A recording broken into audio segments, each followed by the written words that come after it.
Hello and welcome to PFF Fantasy Football Podcast. I'm your host, Ian Hartitz, and today we are breaking down every single Week 10 matchup, as we do every Wednesday here. And by we, I mean myself and none other than PFF's own Dwain "The Rock" McFarland.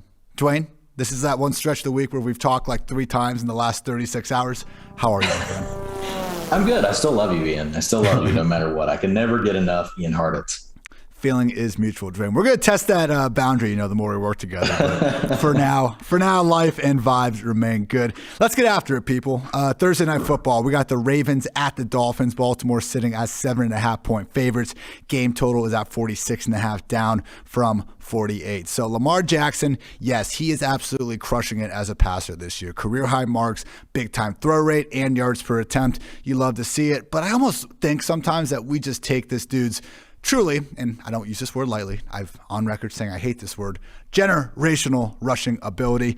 6 players this year have 600-plus rushing yards, Dwain. Derrick Henry, Jonathan Taylor, Nick Chubb, Joe Mixon, Ezekiel Elliott, and you guessed it, Lamar freaking Jackson. He's actually number 5 in the league in rushing yards since taking over in Week 11, 2018, once upon a time. I mean, it's not just that he is one of the best mobile quarterbacks that we've ever seen already. It's like even among the running backs, like all this, we're not seeing as much Lamar Jackson running back slander this year because he's doing so good as a passer. But even when people did that, they should have been saying like he's a great running back at least, because these numbers are absolutely absurd, and you see that in the rates as well. So loving what we're seeing from Lamar. Obviously, we're continuing to start him each and every week, even if there's a fire. Dwayne, we talked about the running back situation quite a bit on the waiver pod, so quick summary of that. Devontae Freeman, we are feeling pretty good about it. If Latavius Murray remains out, that is the crucial question, though. So for now, we're going to hold off on breaking down the Ravens running backs too much because it just purely depends on if Latavius is going to play.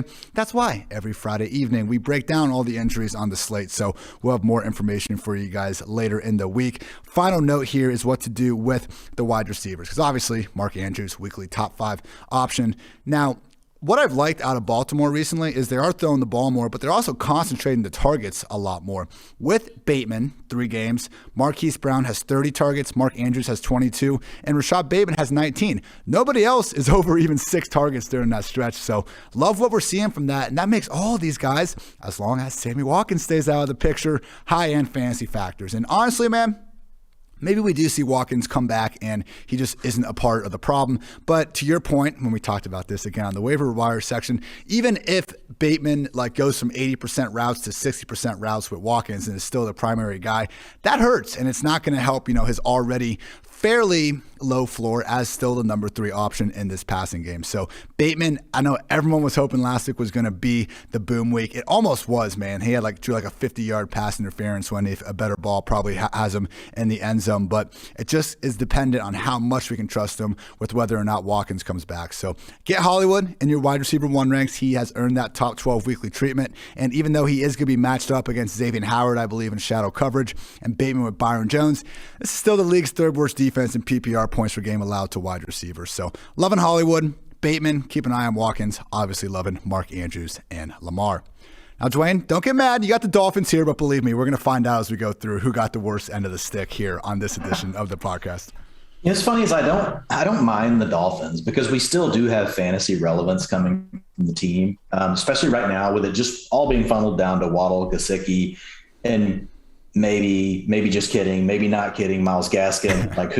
Who knows? But hey, what you do have to say about Myles Gaskin, is over these past few weeks, when he hits Ian, he does hit nicely for you. So it's almost worth it. If you've got him on the roster, and you guys already know this, you're throwing him in there. He's had a rank of 9, 35, 8. I know we're probably due for the 35 this week, but he's involved in the passing game. He's out there on plenty of the routes. He's had 55%, 44%, 62%, over the last 3 weeks. Rushing attempts 58, 57, and 80%. And so it will be another week without Malcolm Brown. Patrick Laird was involved last week. So Gaskin, I like, low mid-range, low-end RB2 this week, despite a pretty tough matchup.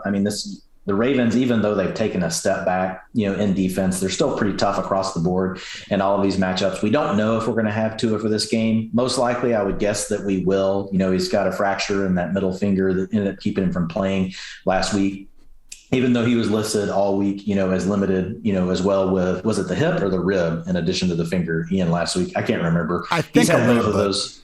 Yeah, I think it was rib, and the hip was earlier in the season. So with Tua, we'll have to wait and see. He's not going to be somebody I'm going to be prioritizing this week. But with the Dolphins, the nice thing is, like, they throw the ball no matter what. If they're leading, if they're trailing, if they're close, first downs doesn't matter. They like to throw the ball. So that means Tua's always got a puncher's chance. Again, not the greatest matchup, but if you're in a situation where we've got, I guess there's not a lot of elite quarterbacks, only really one elite quarterback, and it's borderline elite. That's Joe Burrow, that's on bye this week with the Bengals. Otherwise, you're probably not really hurting from a standpoint of your quarterback spot. But the other two spots are obviously Jalen Waddle and Mike Gesicki. If you look at Waddle, he's actually got the 5th worst wide receiver strength of schedule metric on the week.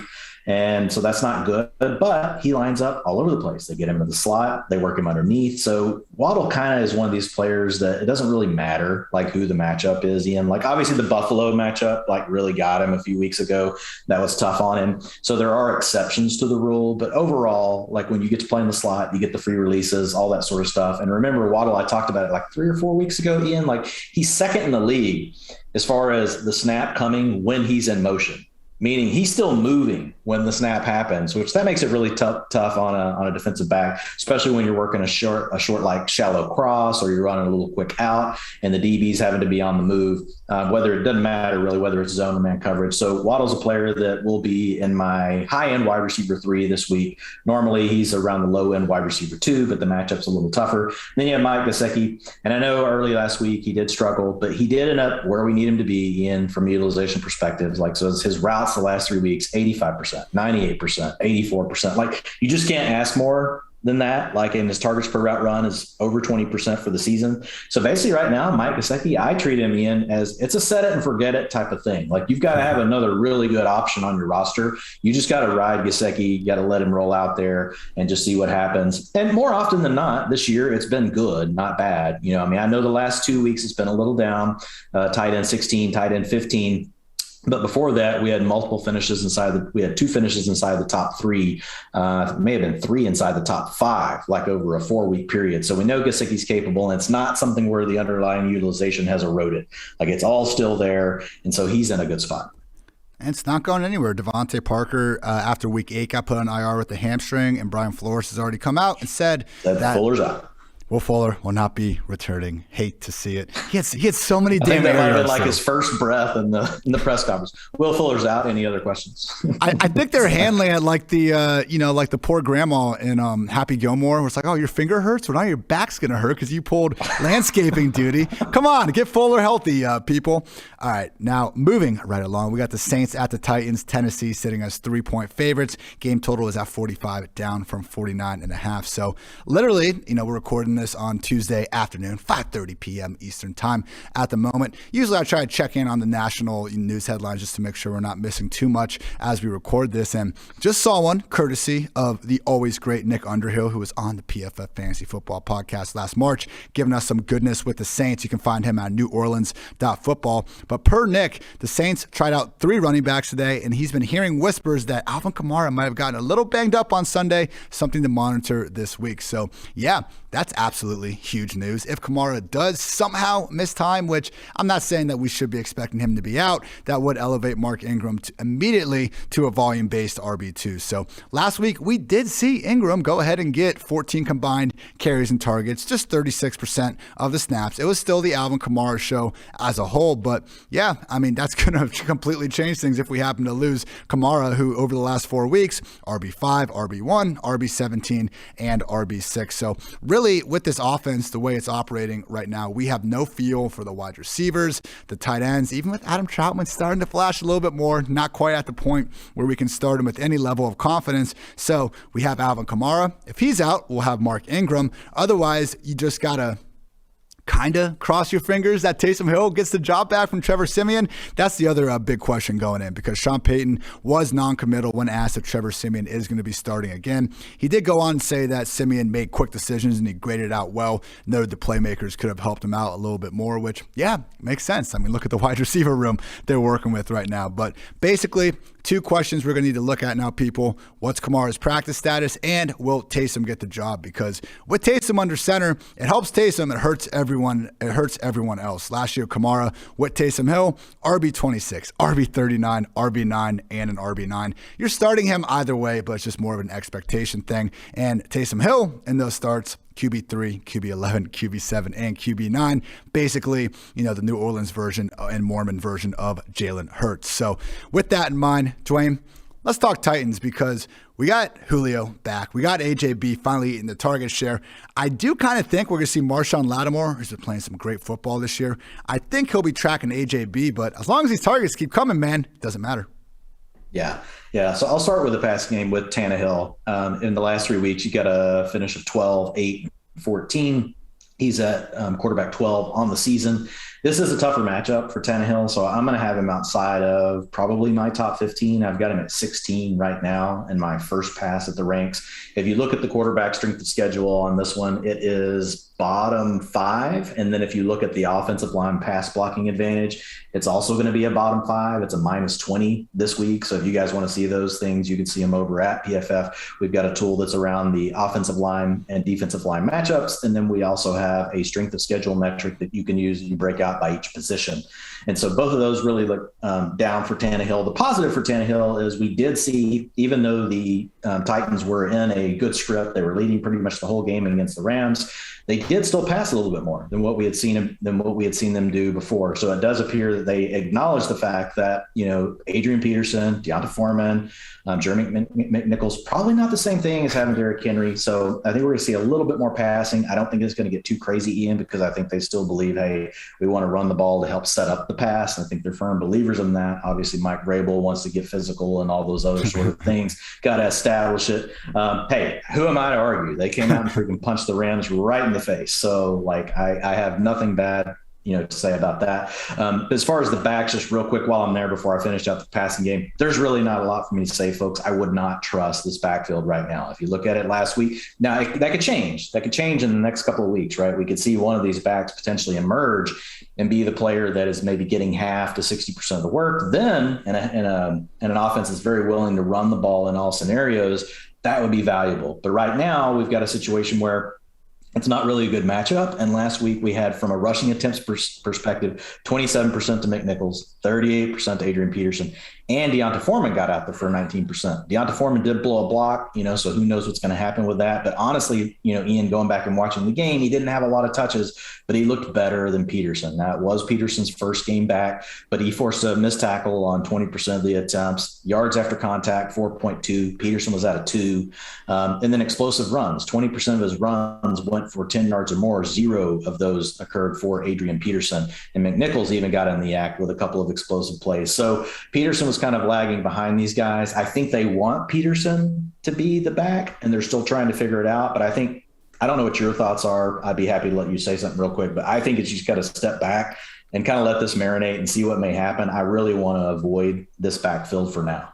McNichols would be the only one that I'd even feel a little bit okay, but we're talking just because of receptions, and that's still like an RB3 territory. And it's more so just with the matchup this week. I mean, the Saints are literally the best defense in the league in yards allowed before contact per carry, one of only 5 defenses allowing fewer than 20 PPR points per game to opposing backfields. Like Dwain, when we talked on the waiver pod and everything, and I think most people had the same process, we figured it was going to be AP early downs, McNichols on pass downs.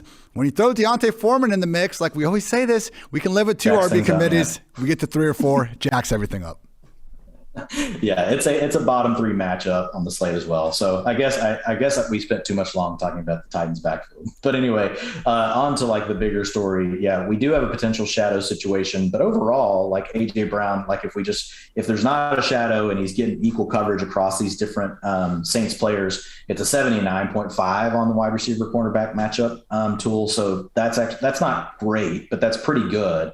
And like you mentioned, it's really just more about the targets. And if we look at AJB over the last 3 weeks, if we look at, routes, targets per route, I mean, you name it, Ian, you can name any metric, and he's dominating it. Air yards, end zone targets, 3rd and 4th down, play action. It doesn't matter. All of them, The targets are the biggest thing. 33%, 33%, 42%. He's at 23% on the season despite missing games. The number that tells the better story is targets per route run, 28%. But that number's been over 30% for 3 weeks in a row. I gave him an upgrade this week, Ian, in the utilization report, which hit shelves today. It's sitting out there waiting for you folks to go look at it. But AJB, man, he's in the wide receiver one conversation, man. He just keep pushing his way up. And the thing with Brown is, he could be the number one wide receiver overall every week. That's the beauty of him. He's a low-end wide receiver one when this offense is leaning into the run so much, so it just kind of hurts his volume a little bit. But, man, if we see a slight peak in that, and if he continues to get these types of targets, because we're used to thinking, hey, AJB, it's really great if he gets 30%. But, he's pushing towards 40% in some of these games. So if that continues to occur, obviously the floor's there, but the ceiling is what is so appealing with him, because he can always break the long one, which always means within the range of outcomes is wide receiver number one overall in a week. There is no need to talk about these tight ends. I also I'm just on the fence, Ian, unless you've got something about Julio Jones. His yards per route run are still over a 2 for the season, so he's not, that's pretty elite company. There's not a ton of receivers that are going to do that, from a year-to-year basis. But other than that, he's really just struggled, and he doesn't seem to be fully healthy is my guess, even though he's getting through a full week of practice. Last week wasn't limited or anything. I feel like they're just not letting us know, because what good does it do for them to let us know how injured Julio Jones is when they know they're already without Derrick Henry? It's just a target thing. His numbers really on a per route basis aren't any different from the last 2 years in Atlanta. This isn't prime Julio Jones, but he's still a very good wide receiver, not getting the targets. And to your point, I don't think there's a major reason this week to expect them to boom. I mean, he's where do you think we're ranking him right now? Probably more mid-tier wide receiver 3? I've got him out of that. I've got him in my wide receiver 4 territory. I have for a couple of weeks. But Ian, it's a high-end wide receiver 4. There we go. I appreciate you softly laying that one on me. Bills. That's the Ian Hartitz bump. He gets the Ian Hartitz bump.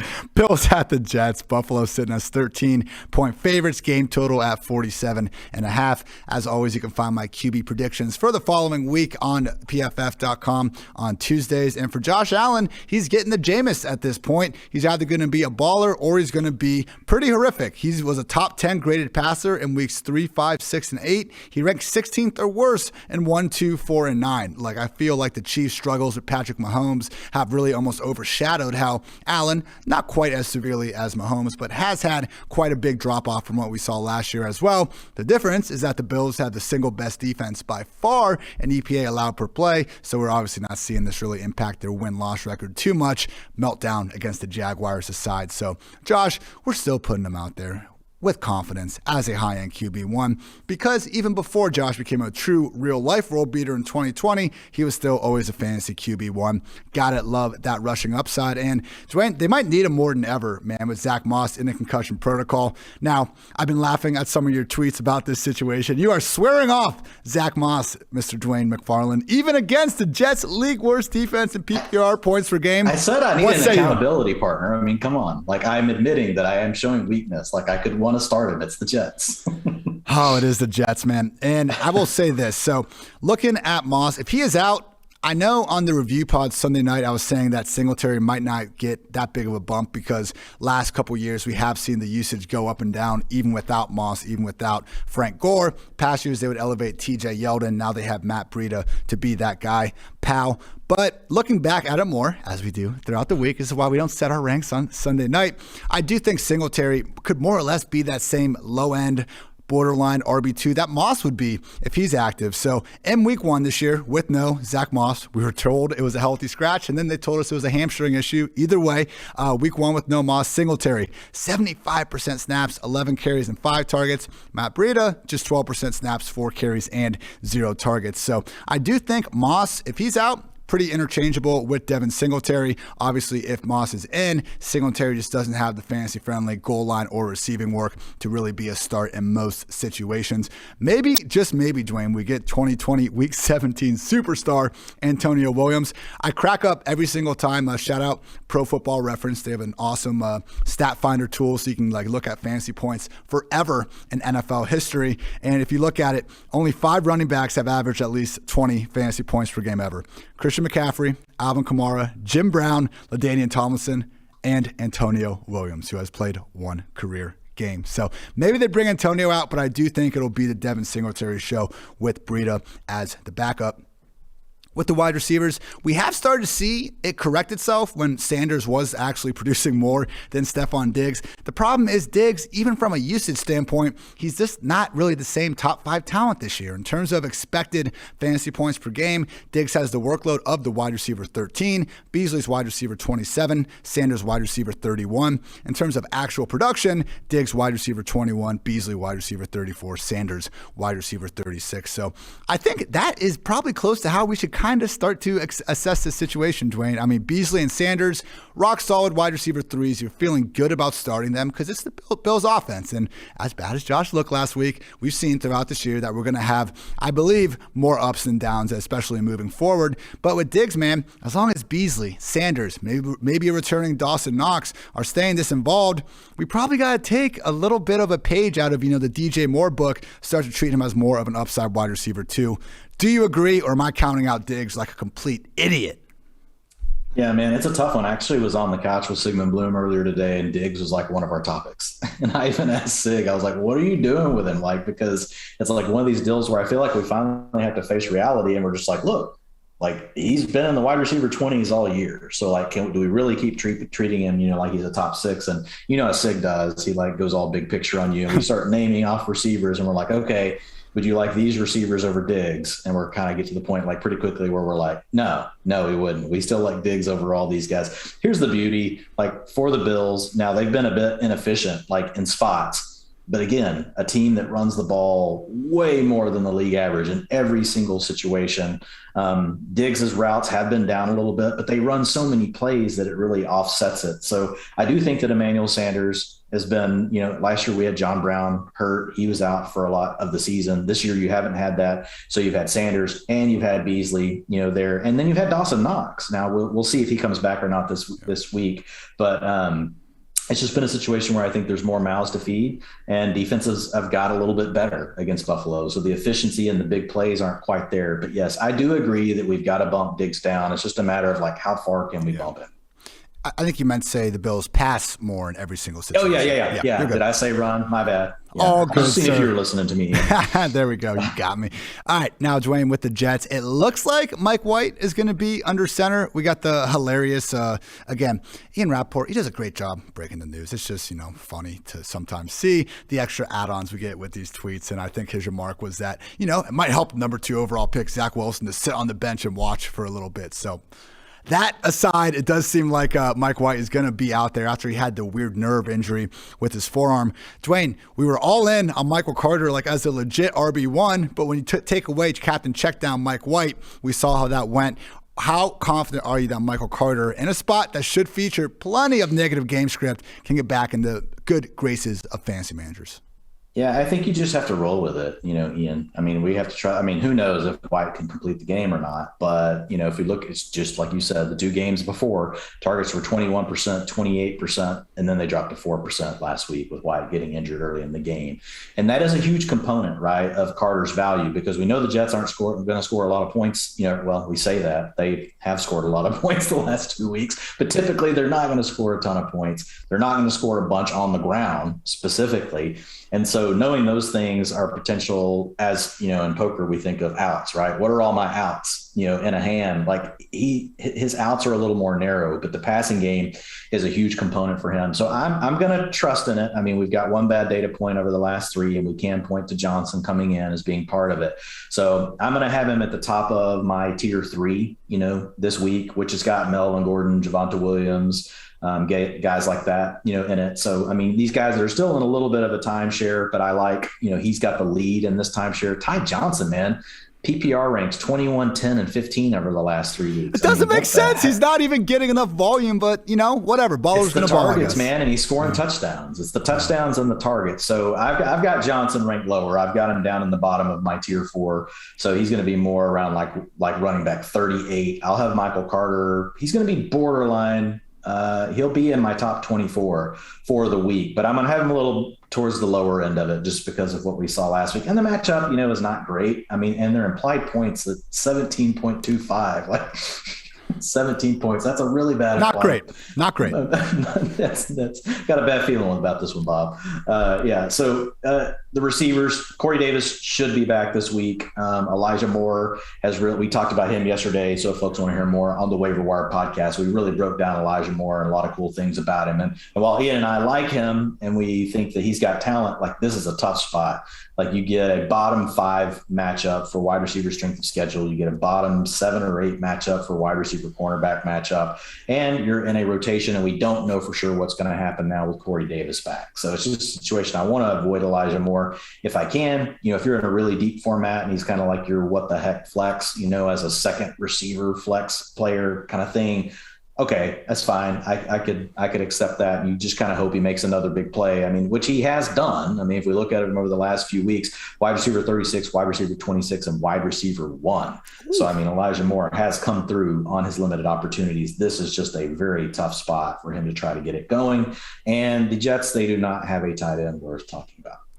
Yeah, man. I feel like the Jets wide receivers from a snap standpoint, arguably the most annoying, frustrating situation outside of the Houston running backs, which I hope we don't talk about. That's actually a great parallel. It's the Houston Texans running backs are the Jets receivers. Like you just nailed it. I appreciate you. I do think the Jets with Elijah and hopefully Corey, we could see those targets condensed more so than the workload is in Houston, but that's a pipe dream at this point. Lions at the Steelers, just an amazing game we got here. Pittsburgh, 8-point favorites. They're about to win their 5th straight game, and we're about to talk ourselves into this fraudulent team for the 2nd year in a row. Not PFF. We won't be talking ourselves into them. But yeah, for all you non-Steelers fans that are still listening, game total at 42, down from 45.5. So here's the thing with DeAndre Swift. We saw him before the bye get to play without Jamal Williams. The snaps were great, 71%. We had 12 carries. We had 5 targets. What happened? He fumbled, allowed it to get scoop and scored, and then they did not play him in the usual fourth quarter garbage time.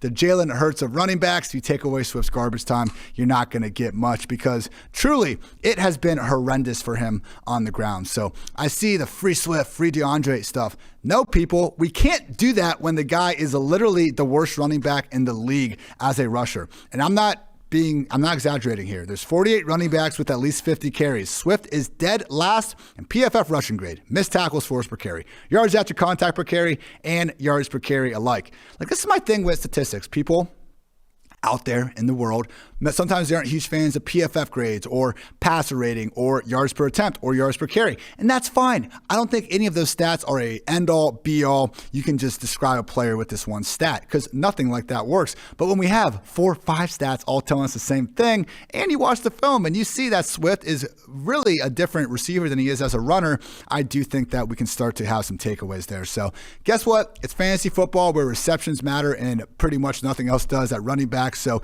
he only trails McCaffrey, Kamara, Derrick Henry, and Najee Harris in expected PPR points this year. We're still going to start DeAndre Swift, but let's chill out on the pushing Jamal Williams completely away because he has been incredibly better than Swift as a true rusher this season. So we're starting Swift with or without Williams coming back from the thigh injury. I would not get behind Jamal Williams in this spot. He's basically turned into a touchdown-dependent RB3 in an offense that does not score a lot of touchdowns. Wide receivers, we're going to continue to fade. They are not going. Odell Beckham made it through the waiver claim for you YouTubers out there. I got the Green Bay Packers helmet. Some of us can dream. Hopefully OBJ ends up in Green Bay, but he will not be in Detroit, thankfully. Leaving us with our last relevant guy, TJ Hawkinson, who, Dwain, you told everyone to chill the hell out after his 3-week downstretch. What's he done since? Ripped off 3 top 10 finishes. So only tight ends I think you could put ahead of him. Travis Kelce, Darren Waller, Kyle Pitts, Mark Andrews, George Kittle, but he's right there in the tier. If you want to move him up, I won't fight you. Either way, start the man. Also, Dallas Goedert, Mike Gesicki. I'll give you a small shout out, but I probably would start Hawkinson over those guys. Now, Dwain, everyone knows we got Najee, but maybe, just maybe, this is the Deontay Johnson blow-up week that we've been waiting for. Yeah, Najee against Detroit, I don't think anybody needs me to say anything else. He's the number 1 back on my board for the week at the very top of tier 1. So you're going to get volume, and now you're going to get, explosive, leaky defense. No, not explosive, leaky, something else. But yes, defense. Okay. So Najee Harris is in a good spot. But yeah, maybe it is time for Deontay Harris. I mean, last week we had another good matchup, but this week he gets the perfect wide receiver strength of schedule grade on the week, a 10 out of 10 Ian. And Claypool, don't forget Claypool either. I know folks are I saw a lot on Twitter. It's just not going to happen for Claypool. Folks, look, he's out there all the time. Like, I know he left the game a little bit due to injury, but he's not having to rotate. He's still a good player. Like, he's eventually going to score his. It's just, we have an offense that's not putting up 300 passing yards every game. So it's really kind of a one or the other. But Claypool could have a blow-up game at any moment. I still think he needs to be in your wide receiver 3 conversation. He'll be borderline. He'll be just outside my top 24 this week in this matchup. So I really like it. The implied points are nice, for the Pittsburgh side of the ball, despite how bad it is for the Lions. So it looks like a Pittsburgh onslaught. Pat Freiermuth, if he gets to stay on the field and we don't have Eric Ebron back, and maybe it doesn't even matter. I don't know. But I mean, how I am with this stuff. Like Ebron, people will bring up, well, Zach Gentry was out there. Well, Zach Gentry's not a receiver. Ebron's a receiving tight end. So it changes the dynamics when it's Freiermuth and Ebron, the way they split what they're doing, not just the snaps on the field, but who gets to do what when they're on the field versus when it's Gentry versus Freiermuth. So Freiermuth this week, though, gets also just if you're playing the Lions, you basically get the best matchup in every category. So you get another 10 out of 10. And Freiermuth, though, he's playing well enough that in the tight end matchup, solution or tool, which is also, it's really designed to look at the player and the defenders they're playing against. When I talk to you about the strength of schedule metric, it's simply looking at the opponent. Like, here's what they look like based on our PFF grades, a lot of things that go into it. We take into account injuries, players that are in, out, all that. But the matchup itself, it's also accounting for the offensive players, so it's a little bit of a different view. But it's a plus 50 on the week, which is second best on the slate behind Gronkowski against Washington, which is a plus 72, assuming Gronk plays. So Freiermuth's in a really good spot if we get another week without Eric Ebron. And he seems to be the magnet right now inside the 5 and in the end zone. And that's also what's hurting Claypool. Claypool still leads the team, on end zone targets for the season, I believe. I have to go back and update it. But right now, Freiermuth has been getting a lot of those looks. I wish that Freiermuth continues to be the lead tight end. I think he deserves that at this point. It's the same thing with Bateman and Watkins, though. Something to monitor, and we need to, at least for the first week back, adjust our expectations if we do get this to a crowded situation once again. Jaguars at the Colts. Indy sitting as 10-point favorites. Game total down to 47.5 after opening at 51. I've seen some really smart, just kind of quote-unquote quarterback whisperers, the true film grinders in our football community on Twitter, just posting some stuff from Trevor Lawrence. And the few times that he really does seem to actually put it together, make some of those great throws that we know he's capable of, the guys are letting him down. And it's just really been a hard situation to watch him and really have any major takeaways throughout the entire season. And you look, and a lot of it just isn't his fault. Jacksonville is dead last in PFF receiving grade as a team, 19th in pressure rate, 20th in play action rate, 28th in shift/motion rate, drop rate, they are 24th. So the receivers have by and large been terrible. The offensive line hasn't been great. The play calling, borderline horrendous. So with Lawrence, hey, if you need him out there, we've seen him flash some rushing upside, but I would really just prefer to not play anyone from this offense other than our guy, James RB1 Son, who is expected to return this week after missing that game with the heel. No more 22 touches for 73 scoreless yards from Carlos Hyde.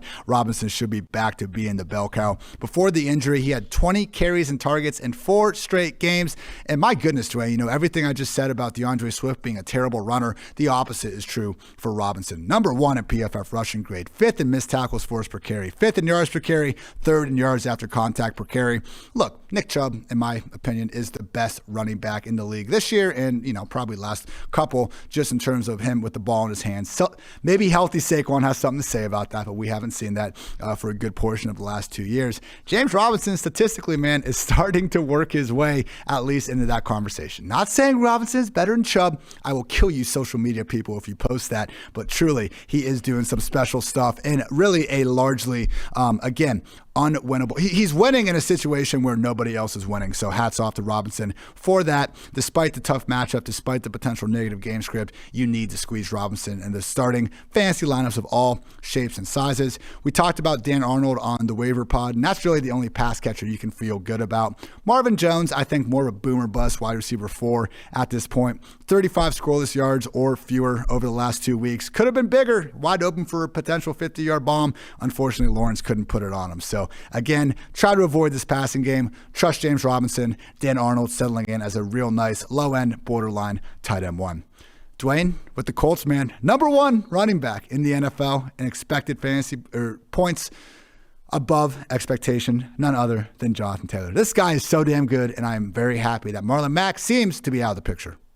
Yeah, man. PPR ranked 5, 7, and 2 over the last 3 weeks. He's number 2 in fantasy for the season.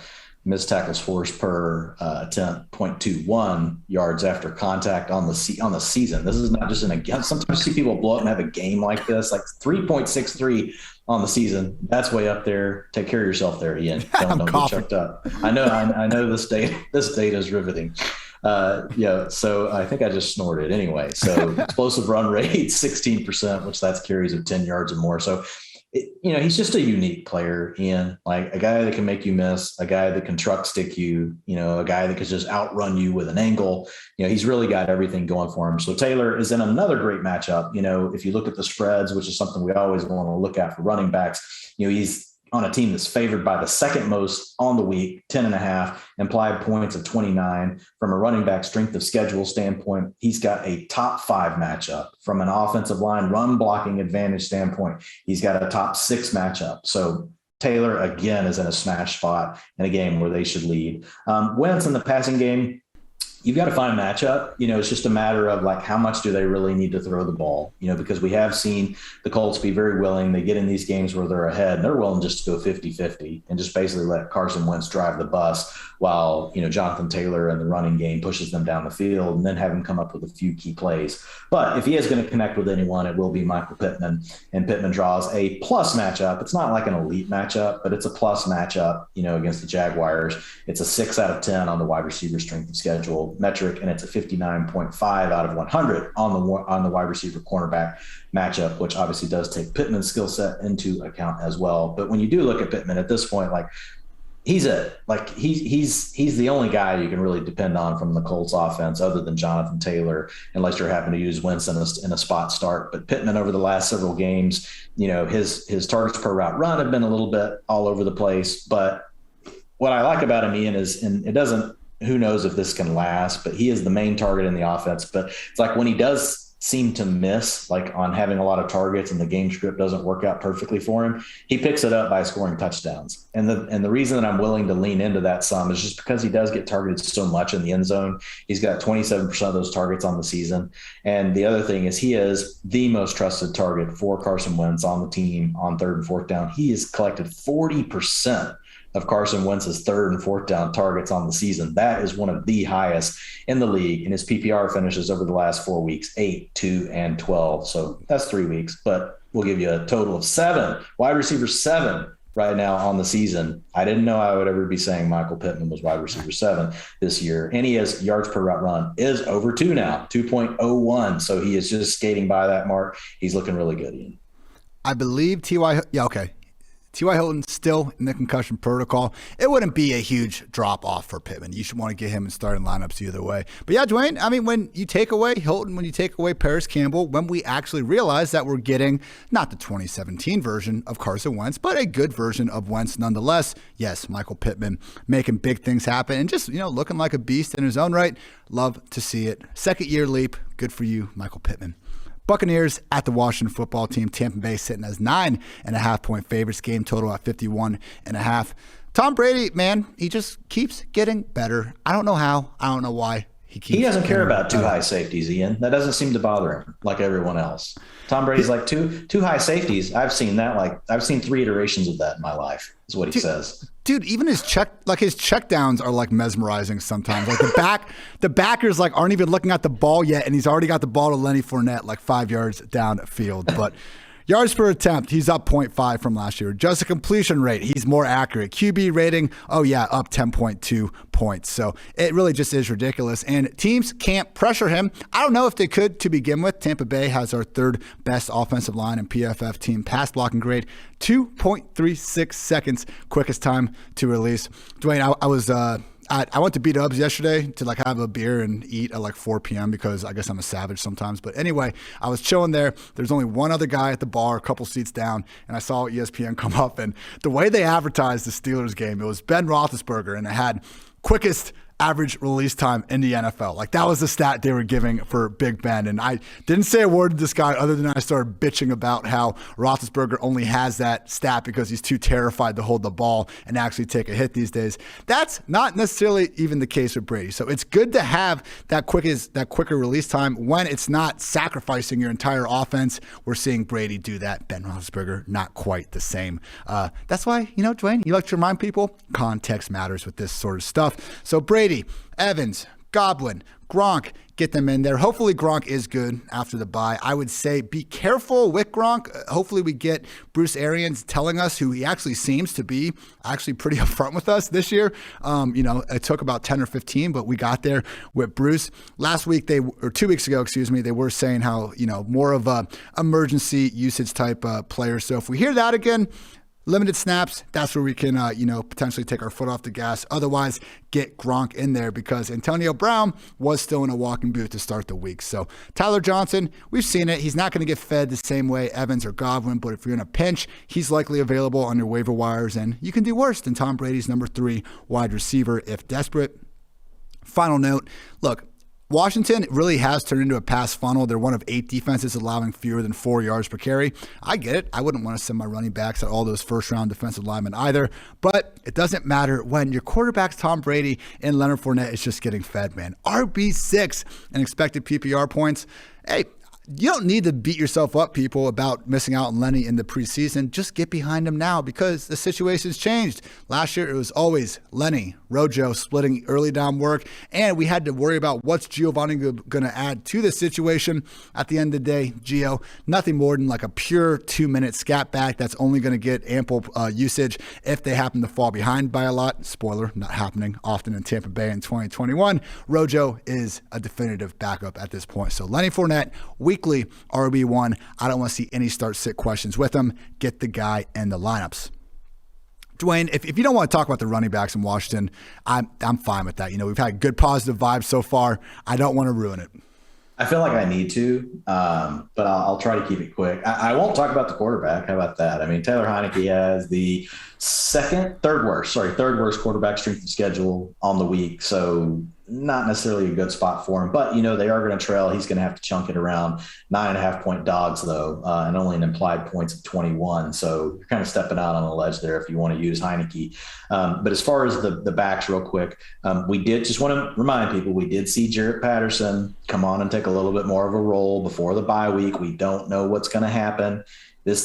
We can't predict it. It's been so weird. They take Antonio Gibson off the injury report, and then this is finally the week we see Jarrett Patterson do something. So we'll see what happens coming out of the bye. But I'm treating Antonio Gibson, big takeaway here is I'm treating Antonio Gibson as a low-end RB2. I actually have him ranked at 26 on the week, Ian. That's right an RB3. So he's really an RB3. So yes, I've got him. I've got him in a tier right now where basically the cutoff for my RB2s happened. So Dwain, real quick.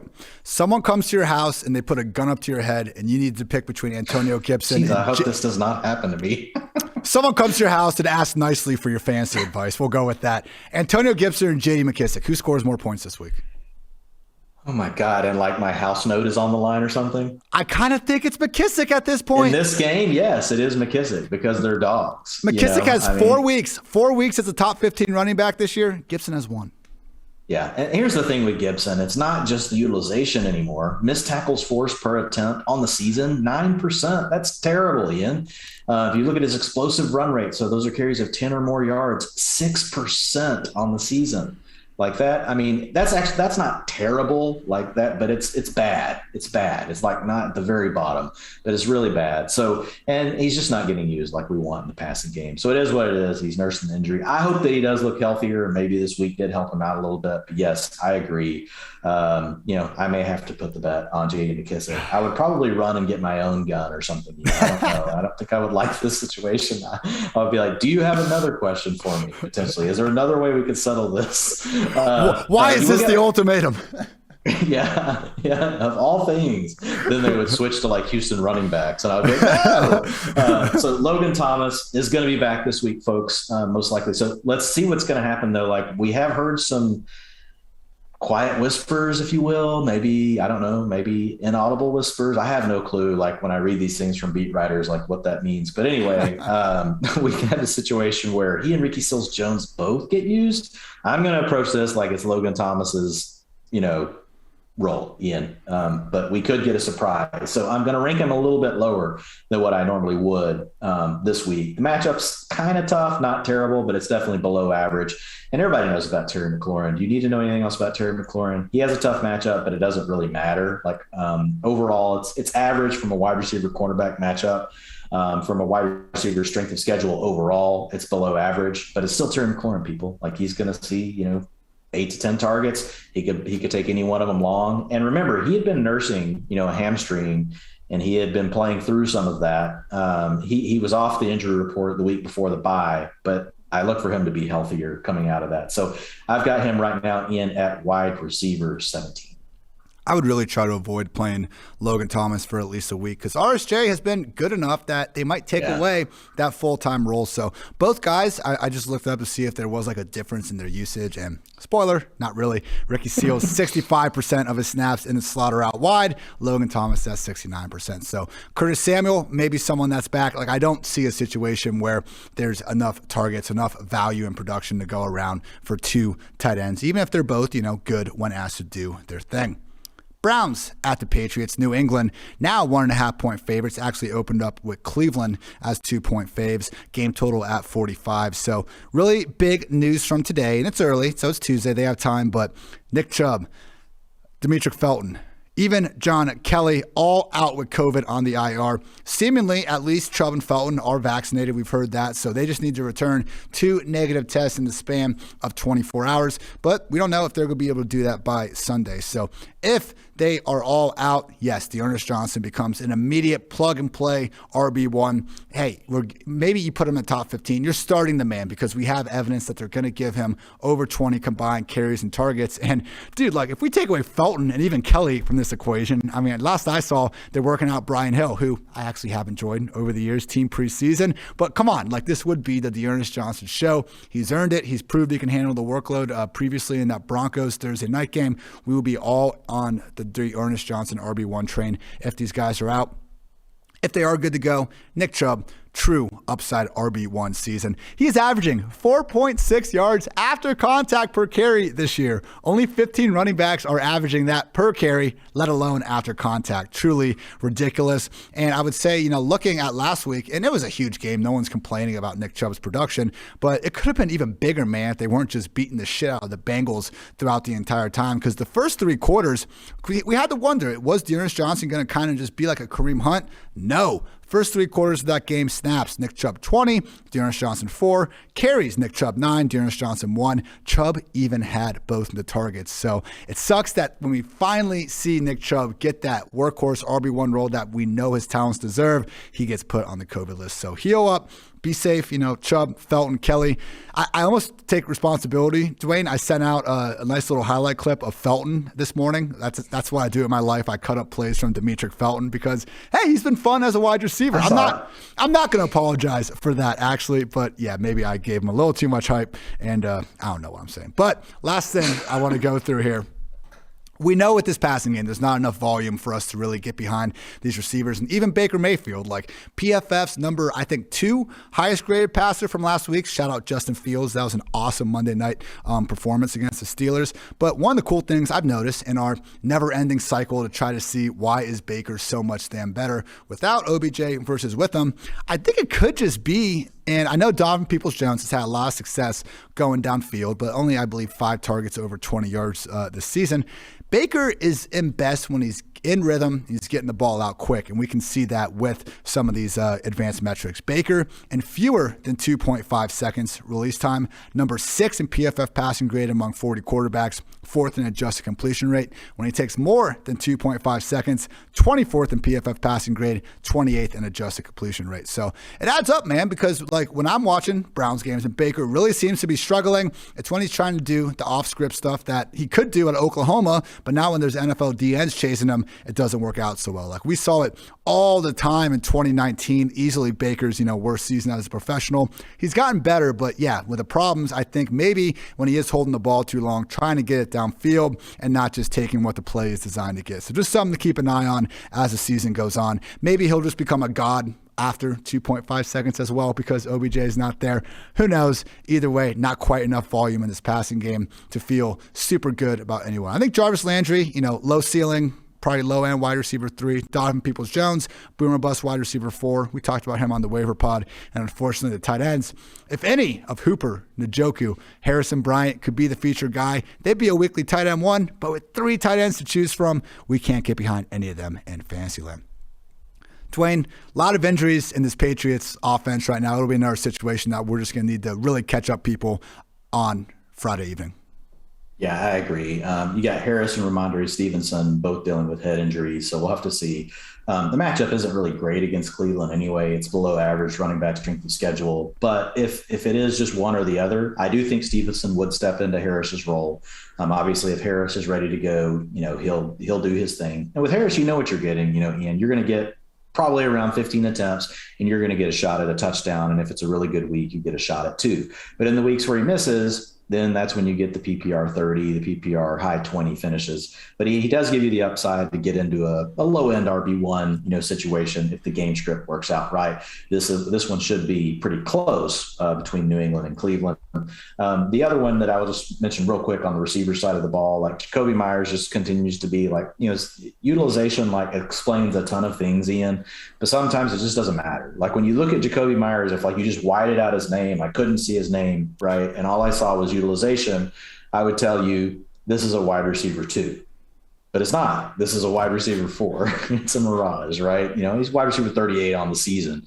The last few weeks have been really painful for Jacoby, right? He's been PPR 38, 57, 82. Yards per route run aren't very good at a 1.39. Catchable passes, 72%, just slightly below the league average for receivers, 4%. But if you look at these targets, right, on the season, he's over 24% of the targets, 22% targets per route run, routes 94%. So he's out there. He's getting targeted, but he just can't get anything going. So with Myers, he's a player that this week, I've got at wide receiver 41 right now in my first pass at the rankings. If you're looking at tight ends, this is a week where I would just kind of steer clear every once in a while. We will throw out a recommendation. Hey, if you need to, throw Hunter Henry in there. And he's come through. He's tight end 8, believe it or not, on the season. He was tight end 11 last week. But whenever you look at Henry this week, it is a tough matchup. Tight end strength of schedule is a 1.9, which is the second worst on the slate. And his individual matchups are not very good either. So I'm going to try to avoid the New England Patriots tight end situation. Henry has 5 touchdowns in his last 6 games, even though he's only had more than 5 targets in one of those games. Quickly on Jacoby, shout out to Sleeper Fantasy, fantastic app. I think they have some of the best customizable options out of anyone out there. Not an ad. I just enjoy Sleeper, and their social media game isn't bad either. They sent a meme out where it's a guy in a hospital bed, and the nurse is saying, "Sir, you've been in a coma for a little over 2 years." And the guy responds, "Oh boy, can't wait to see how many touchdowns that undrafted free agent from NC State has for the Patriots." Answer 0. One day, Jacoby, maybe. I don't know at this point. Falcons at the Cowboys. Dallas 8.5-point favorites. Clearly Vegas not worried about the stinker last week. Game total up to 55 after opening at 51.5. Dwain, proudest moment of maybe my life, at least my fantasy sports career. I look, and I'm sorry everyone, I've been bad about answering my DMs during the season. I will try to make more time in the future. It's just something I haven't been great at. I would love to answer all your start sit questions, just difficult. Favorite DM I've ever gotten from Cordero Patterson, who just wanted to let me know he appreciates the support, boss. I appreciate you, Cordero Patterson. And I will continue being the president of your fan club until the end of time. I was just giddy all day, man. Just smile. I came on the podcast, I had a big smile on my face. It's been like that all day long. So appreciate you, CPAT. We'll continue to just, I don't know, not even... It's not propaganda. The dude is one of the best players in the NFL, and I love to see it. Only Deebo Samuel has more yards per out run than Cordero Patterson this year. It's just ridiculous, man. The running stuff, okay, hasn't been completely great, but it hasn't for Mike Davis either. This receiving work is what has made him a cheat code in fantasy land, and particularly when they use him as a wide receiver. Fancy that. The guy you drafted as a wide receiver is pretty good when you still decide to throw him the ball out there. 3.3 yards per route run in the slot or out wide. Among running backs, the next closest guy to that is Tony Pollard at 1.23. Over 2 yards more per route run than the next closest running back as a receiver. Absolutely love it. Continue to get Patterson in the fantasy lineups of all shapes and sizes. Then we got Kyle Pitts, who, we're once again starting with confidence. Just like Dwayne, we weren't worried after the slow start of the year before we got that tight end 3 and tight end 2 performance. I'm not worried now after 2 stinkers. So really, Kelsey, Waller, probably Andrews, maybe Kittle. Top 5, top 6, whatever. Start the man. He's going to make more big plays down the road. Can't get behind the wide receivers as long as Calvin Ridley is out. Zacchaeus, great game last week. Gage, did his thing a couple of weeks ago. So it's just too low of a floor for everyone involved. Maybe take a shot on these guys in DFS. Andrew Erickson and myself always do that pod for you guys to hear on Fridays every single week. But in terms of season long, just too low of a floor, too much randomness going on. Tajay Sharp could be the lead guy one week. We just don't know. So Cordero and Kyle Pitts, and we're feeling good. Dwayne and I talked about Matt Ryan also being a pretty good streaming option this week, but someone that I would take Carson Wentz, and if he starts, Taysom Hill over relative to most of the available streamers out there.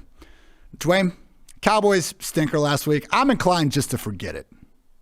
Yeah, man, for sure.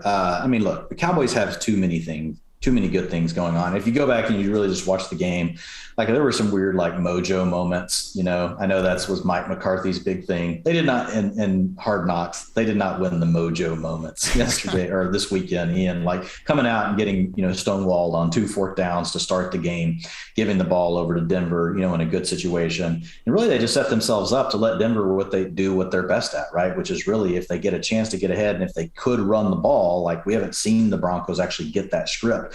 And that's somewhere where the Cowboys are weak. They're really built to be a pass rush team, to play from ahead, to try to create havoc with, smaller, faster, very athletic type players, right? But they're not really built, to stop the run, if you will. So it really just got into a situation where you also had Dak rusty coming off the calf injury, missing some of these big plays. And then the block punt, that was just the wildest thing ever, right? To block a punt, then have it go off your player and the offense gets to pick up and advance it. And that's at the beginning of the second half with a chance to try to swing things. So Dallas, when you go back and you break it down, there was just a lot of instances where they just basically played, not to say Denver didn't play good. Denver did their thing, right? They took the situations that Dallas gave them and they capitalized on them. So you have to give them props for that. And the Cowboys had two 4th down conversions fail in the first quarter. It was a weird game from the start. First 2 drives. Unreal. Yeah. That's what I'm saying. So, it just sets Denver up in a great spot, and Denver did execute on it, right? So you got to give them, like I said, props. But as far as the Cowboys go, I'm throwing this one out.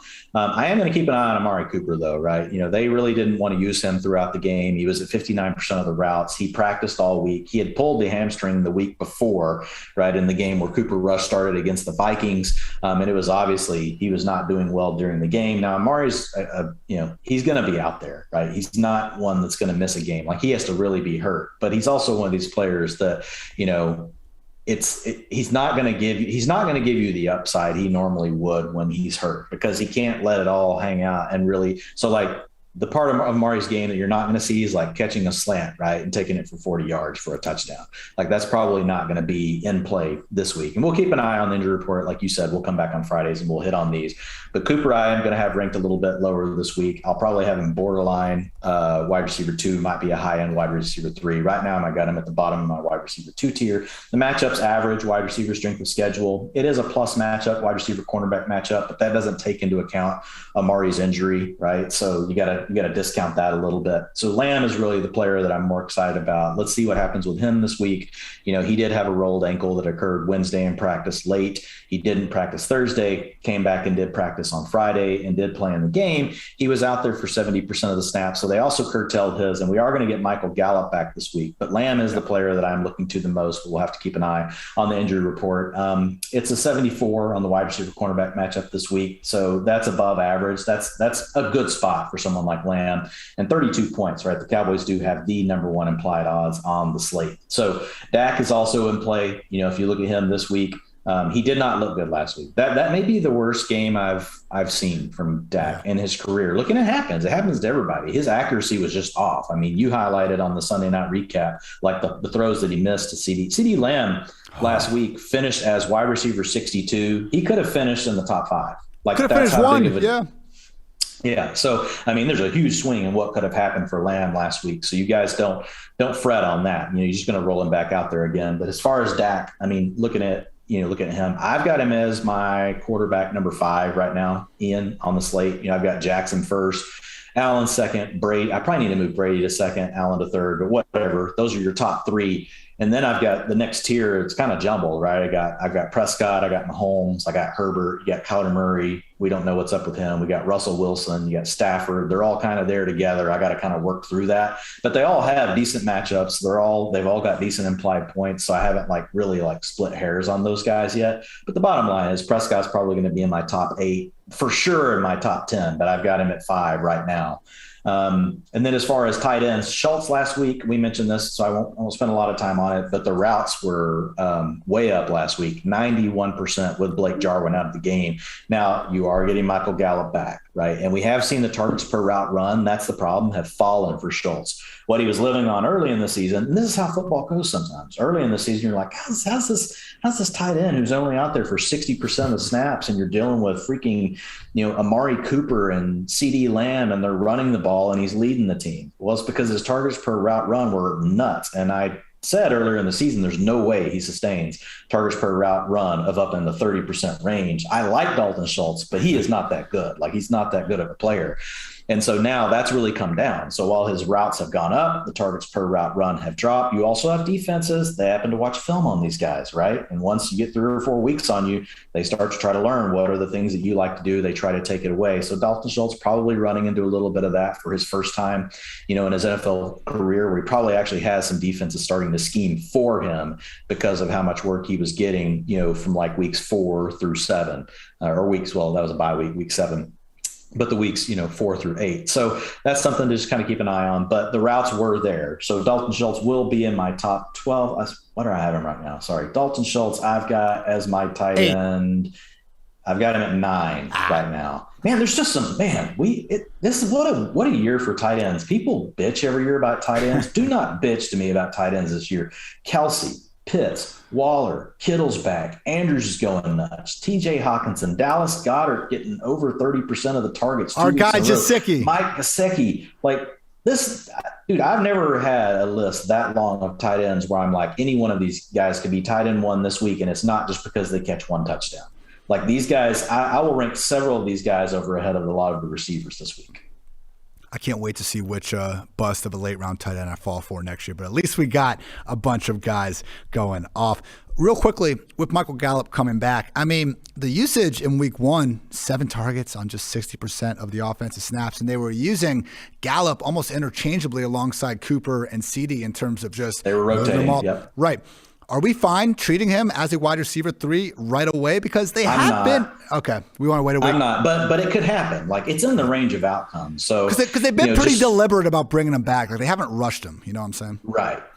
Yeah. I would expect he's fully healthy, but I would think it's more of a timing and just getting everything back right in sync with the offense. The other thing I don't know, and this could affect everyone, is Cedric Wilson's played really good. So is it all of a sudden going to be a 4, person rotation, so it's just, there's a lot of things that could happen this weekend with Dallas. None of them are going to affect Dak Prescott badly. None of them are going to affect affect, the running backs, in a negative way. But it will be interesting to see what happens with Gallup. It's good for Dallas as a team, right? I mean, this is an improvement. This is a receiver that, we know is going to be a highly sought after free agent this year. And he'll hopefully, he'll get to go somewhere where he can truly be featured. He just happened to be in a situation where you got two other studs and, it's not really his fault. Real quick on the backs, Ezekiel Elliott, he did bang his knee. So he had a knee contusion.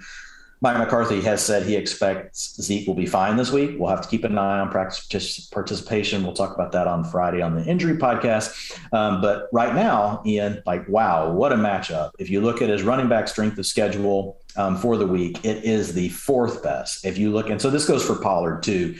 Offensive line run blocking advantage is a 75 overall. Ooh. It is the number one on the slate against the Falcons. Again, 32-point implied odds and a 9-point favorite. That is the perfect line for a running back. Heavy favorite, big implied points. You got mismatches across the board. So Zeke, if he's fully healthy, he and Pollard both could be in really big spots this week. Right now, I've got Zeke at running back 10.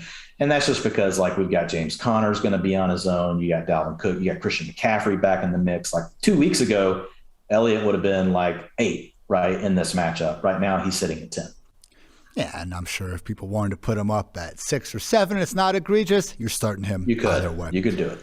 Panthers at the Cardinals. Arizona sitting as 9.5-point favorites. A lot of big faves this week. Game total is at 44, down from 49.5. Obviously, a little bit of uncertainty here whether or not Kyler will be back. You would like to think him and Hopkins will be good after getting the week off, but we shall see. On the Panthers side of the ball, Sam Darnold dealing with a shoulder injury. Hope Sam gets better or just, plays better because it has been ridiculously bad this year.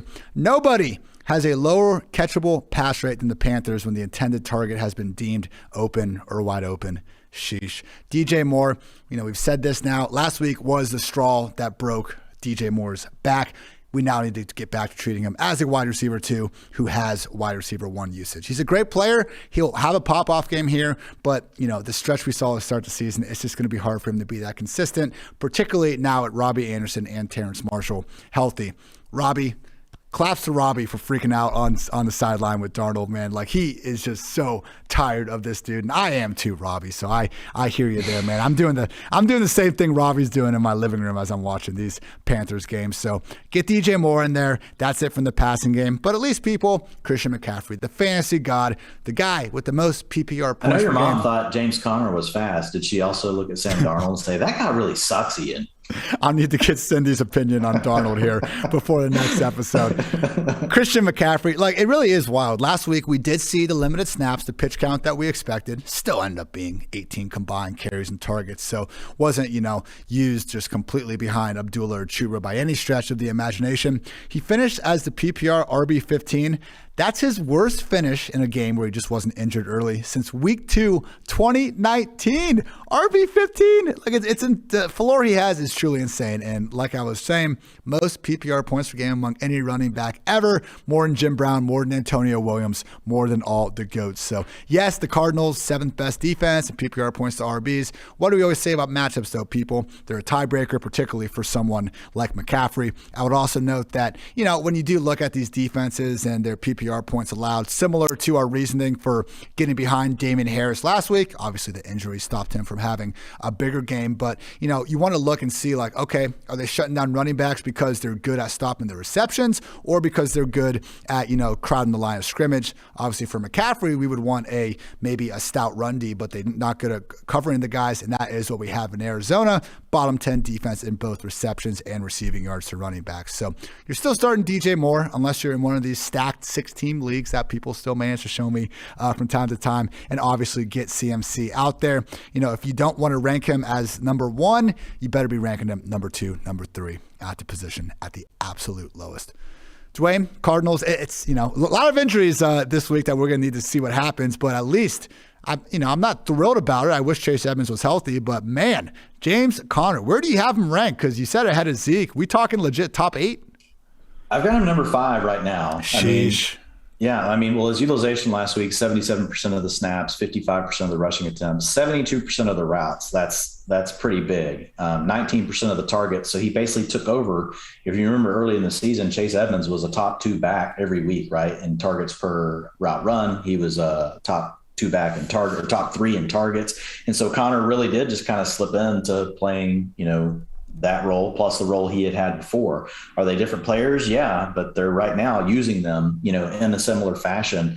His ADOT, he's not working down the field, obviously, quite as much as you would see like a Chase Edmonds who will run more angle routes, wheel routes, things like that. So it was really more kind of swing pass behind the line of scrimmage stuff. But as long as they're willing to get him involved, and that could change a little bit, right? When you get Murray back. But I think right now Murray's not going to be in any rush, Ian, to really try to use his legs. We've seen Murray in the past when he's hurt. He will get away from the scrambles. They will get away from the design rushing attempts. And so I expect this week, if we do see Murray, it will be more of a traditional pocket passer. Sure, if he has to use his wheels a little bit, he probably will. But I think that keeps James Conner in play, out of the backfield as far as, a check down option. The other, injury we've got to watch, besides Kyler Murray. Oh, real quick on Connor, like the matchup. The matchup is on top of all that utilization. Like when you get the matchup plus the utilization, like that's really where the magic happens. And he's got a top 5 running back strength of schedule score, and then offensive line run blocking advantage. He's got a top 8. So Connor's in a great spot. Going to see a lot of work in a really good matchup, and they're favored by 10. So by the fourth quarter, like if it's, a situation where it's a complete blowout, we could see a little more of Eno Benjamin, but up until that point, like, Connor's played that role already for the team. He's been the closer before for the Cardinals. So will we see another 3 touchdown game? I don't know. But like when I look at, the matchup and I look at his utilization, like he could have that kind of upside this week, against the Panthers. So we'll see what happens. The other injury we've got to watch for is obviously DeAndre Hopkins. Didn't play last week with a hamstring. He didn't practice all week. So we'll get our first data point on that really tomorrow. We'll see what it looks like. Does he get a practice in? Is he limited? What happens? But if he is out, like Christian Kirk last week, wow, he really stepped up. Now we will get AJ Green back. He missed last week due to COVID. So we'll probably see a little bit of this go away from Kirk. But it was nice to see him get to lead the team. Ian, he was out there for 97% of the routes, 23% target share, wide receiver 15 on the week. He was 45% of the team's air yards last week with Colt McCoy under center. So it's pretty clear that like Colt McCoy, very comfortable with Christian Kirk if we have to see Colt McCoy play again.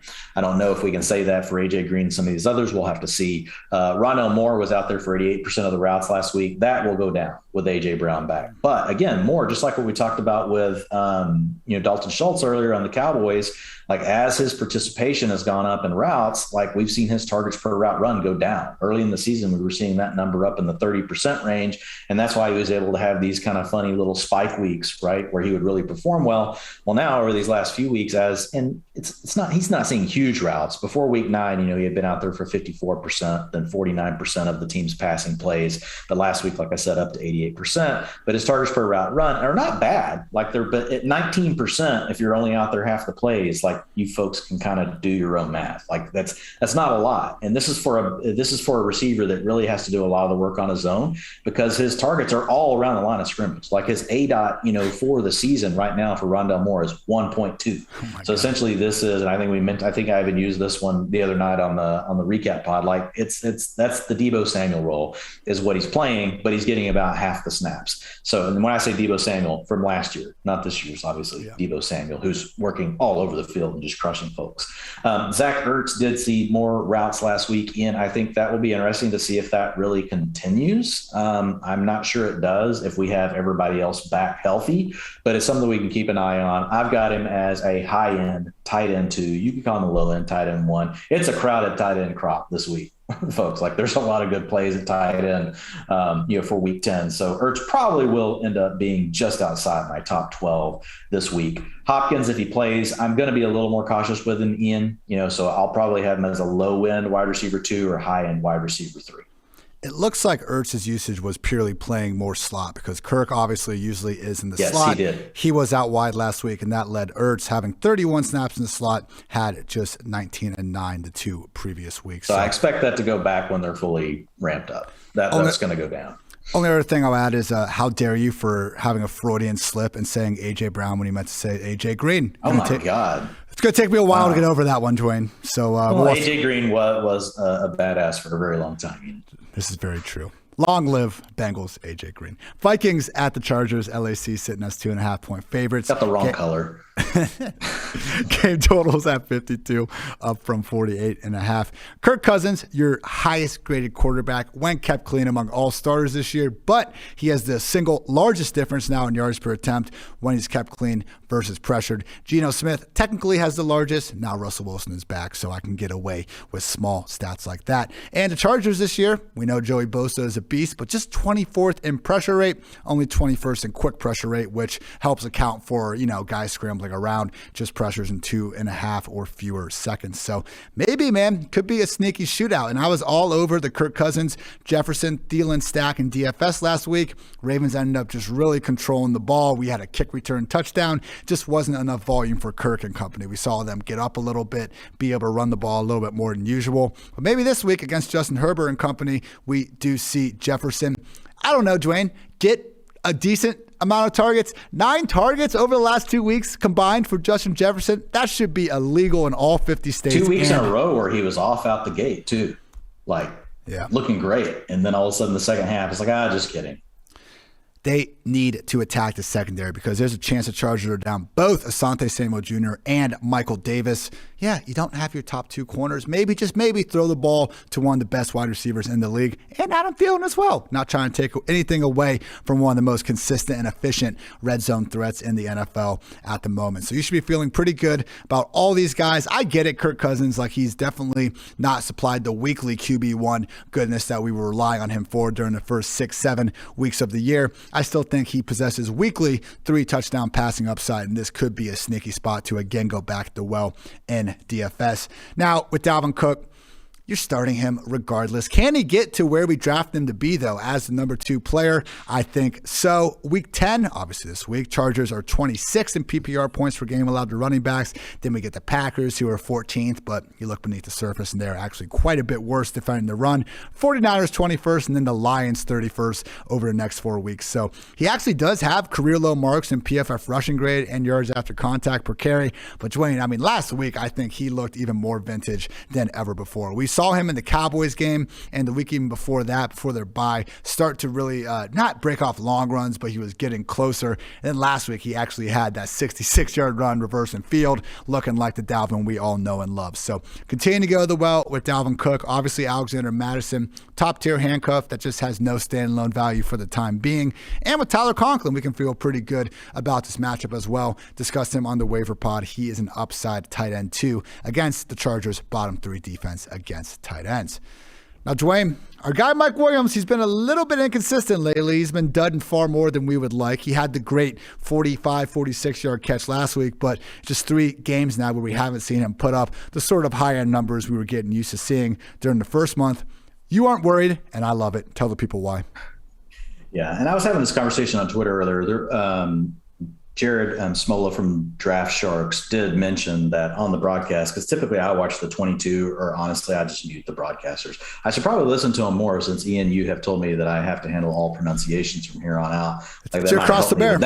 It might help me with that duty. But looking at Williams, there is they did mention that the broadcast team didn't have details, but basically said, look, his knee just still isn't all the way right. So that's actually an encouraging thing for me, because if it means he's just still trying to get back truly, to form from a health perspective, and it's not something else where the scheme has changed, because that's what I was digging into. I was like, what has changed? Is it just ADOT way higher? And his ADOT is a little higher, but it's not like it was astronomically higher, right? It's not like he was back to being like an 18.0 ADOT, like what we've seen in the past with Mike Williams. He was still working, maybe not at the 10.9 we had seen early in the season, but more like a 13, but that's still, that isn't a huge change. So I didn't see something there. If you look at the routes, he's still out there plenty, 88%, 91%. What's happened is targets per route run have just gone down since the injury. He's down to 12% and 14% over the last 2 weeks, but he's at 23% over the season. So I think this is just something where I put out a buy low in the utilization report today, just because it's a player that, one, is playing an offense that likes to throw the ball all the time. They throw the ball more than the NFL in every single situation. You've got an ascending quarterback in Justin Herbert. And so it's an offense that they can support multiple mouths, and like they can help everyone eat. Like it doesn't matter if it needs to be Eckler and you want to feed Keenan and you want to feed Mike Williams. Like all three of those players can eat in this offense. Right now, the tight ends have been getting a little bit like they've been stealing some of the thunder. Like it's either Jared Cook or Steven Anderson or Donald Parham every week. One of them is catching a touchdown. Justin Herbert definitely likes his tight ends.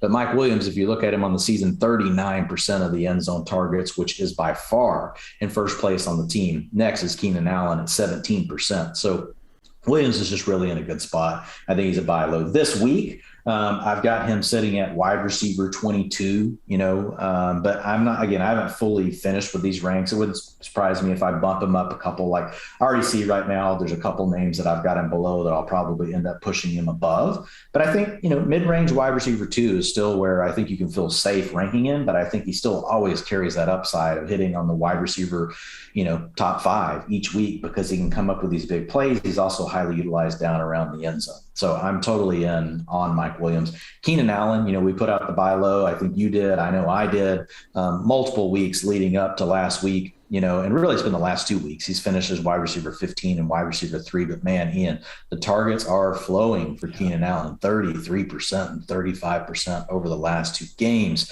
Air yards, 38%, 37%. Third and fourth down, like tractor beam locked on, 40% and 56% of targets. When Justin Herbert needs something, he's definitely looking to Keenan Allen right now. So, and that's another good thing, really, honestly, for Mike Williams. The other part is defenses could just be spending more of their resources on Williams after what he did early in the season. And now you got Keenan Allen starting to pop off. Well, what does that mean? Eventually these things balance out. I think this is an offense that can be more balanced. The tight ends, it just kind of gotten to a point, Ian, where I don't think we can use any of them. One of them, like I said, is going to score, but it's gotten now where even Jared Cook's routes are getting so low because they're using, 3 guys. And Donald Parham is a good player. Like he's really flashed, for 2 seasons now, obviously, 2.5, if you want to go back, to the AFFL, like we will. XFL, but who's counting? Okay, there you go. Yeah. So I knew it was one of those. Parham was really good, in that league. So from a situation with the tight ends, like Jared Cook's an avoid for me at this point. But yeah, you're going to light up Keenan. You're going to light up Mike Allen and Mike Williams. Look at me messing it all up in Austin Eckler. Like nobody needs me to talk about Austin Eckler. Like Austin Eckler, the only thing I'm going to say about Eckler, like, is I just had to go look, like, where is this guy? Like, and from a standpoint of like comparing to like his career high. So right now he's on pace for 9% more snaps than he's ever had in a season. And man, Ian, he's on pace for an 18%, increase from his largest rushing attempts, from a share standpoint for a team in the season. He's on pace for 55% of the team rushing attempts, which that was really our big question, right? We knew Austin Eckler was going to be involved in the passing game. That was never, ever in doubt. In fact, like his targets per route run are a little lower than what they had been in previous years. But what we couldn't foresee, would they truly be willing to give this guy over half the touches on the ground? And they have been. And that's why he ranks consistently in the top 3 running backs every week. I have him as running back 2 this week. I've got Harris 1, Eckler 2, and Jonathan Taylor 3. You can start any one of those 3 players and you're going to love it. Austin Eckler this year already has 6 carries inside the 5-yard line, had 9 total carries inside the 5 in 2019 and 2020 combined. Love to see it. It's not like, I almost hate the idea of having this like big bruising back. If you're James Conner and you can score every time, that's fine, but let's spread it out at the goal line. Like we don't need to bring in 3 tight ends and the fullback every single time you want to run the ball inside the 5. Just some food for thought. Final note on Mike Williams. I heard them talk about when he had the knee issue, and that was actually when Darius Slay did a great job back-to-back goal line plays and wasn't able to get the ball to Mike Williams. I would just say, when we look at his overall usage, man, the last 2 weeks since their bye, he's played 90%, 83% of the snaps. Like he only hit over 80% once in the first 6 weeks of the year. So, okay, maybe he's not at 100%, but as long as his usage is the same, man, and we're not seeing any true, like watching him, I don't think he looks like significantly worse, like, or banged up out there today. Yeah, against the Ravens when he only played 20 total snaps, you could tell. But yeah, please, for the love of God, people, against the Vikings of all teams, go back to the well with Mike this week.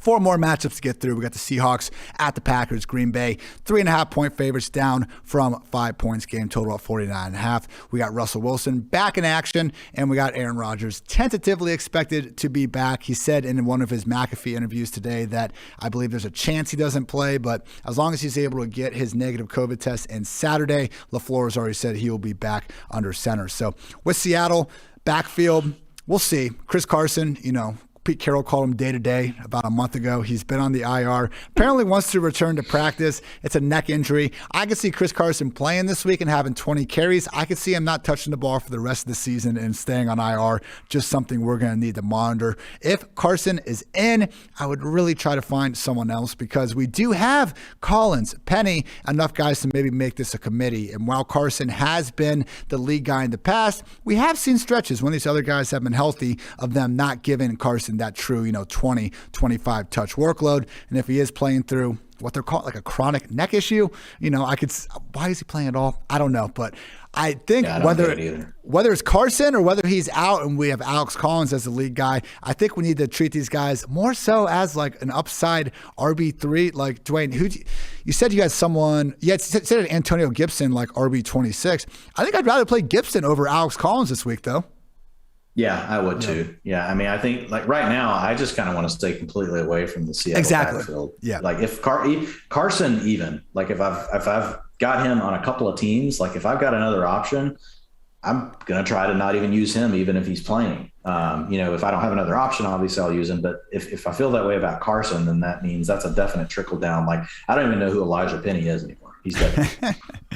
Rashad Penny, Dwain, it's okay though. Looking at Russ though, I'm just happy he is back because he was playing really just unreal before the injury. PFF passing grade, 5th among 35 qualified quarterbacks, 2nd in big time throw rate, 1st in yards per attempt, 9.6, 4th in adjusted completion rate, and has yet to commit a turnover-worthy play as a passer. So please, for the love of God, Russ, I know it's not always in your control, but just throw DK Metcalf the ball a little bit more often. I mean, we talked about Justin Jefferson. It's been almost worse for Metcalf. He has 2 games this year with multiple touchdowns, and he only had 6 and 5 targets in those games. Like, Dwain, I got to play quarterback for one play in my life. I finally convinced the offensive coordinator to give me a 7-on-7 snap. I immediately threw a pick. I didn't see the safety coming over the top. But I don't know how you can play quarterback for 60 minutes, throw multiple touchdowns to a guy, and not be like, hey, maybe I should keep going back to him. So please, people, fewer than 8 targets in 4 straight games.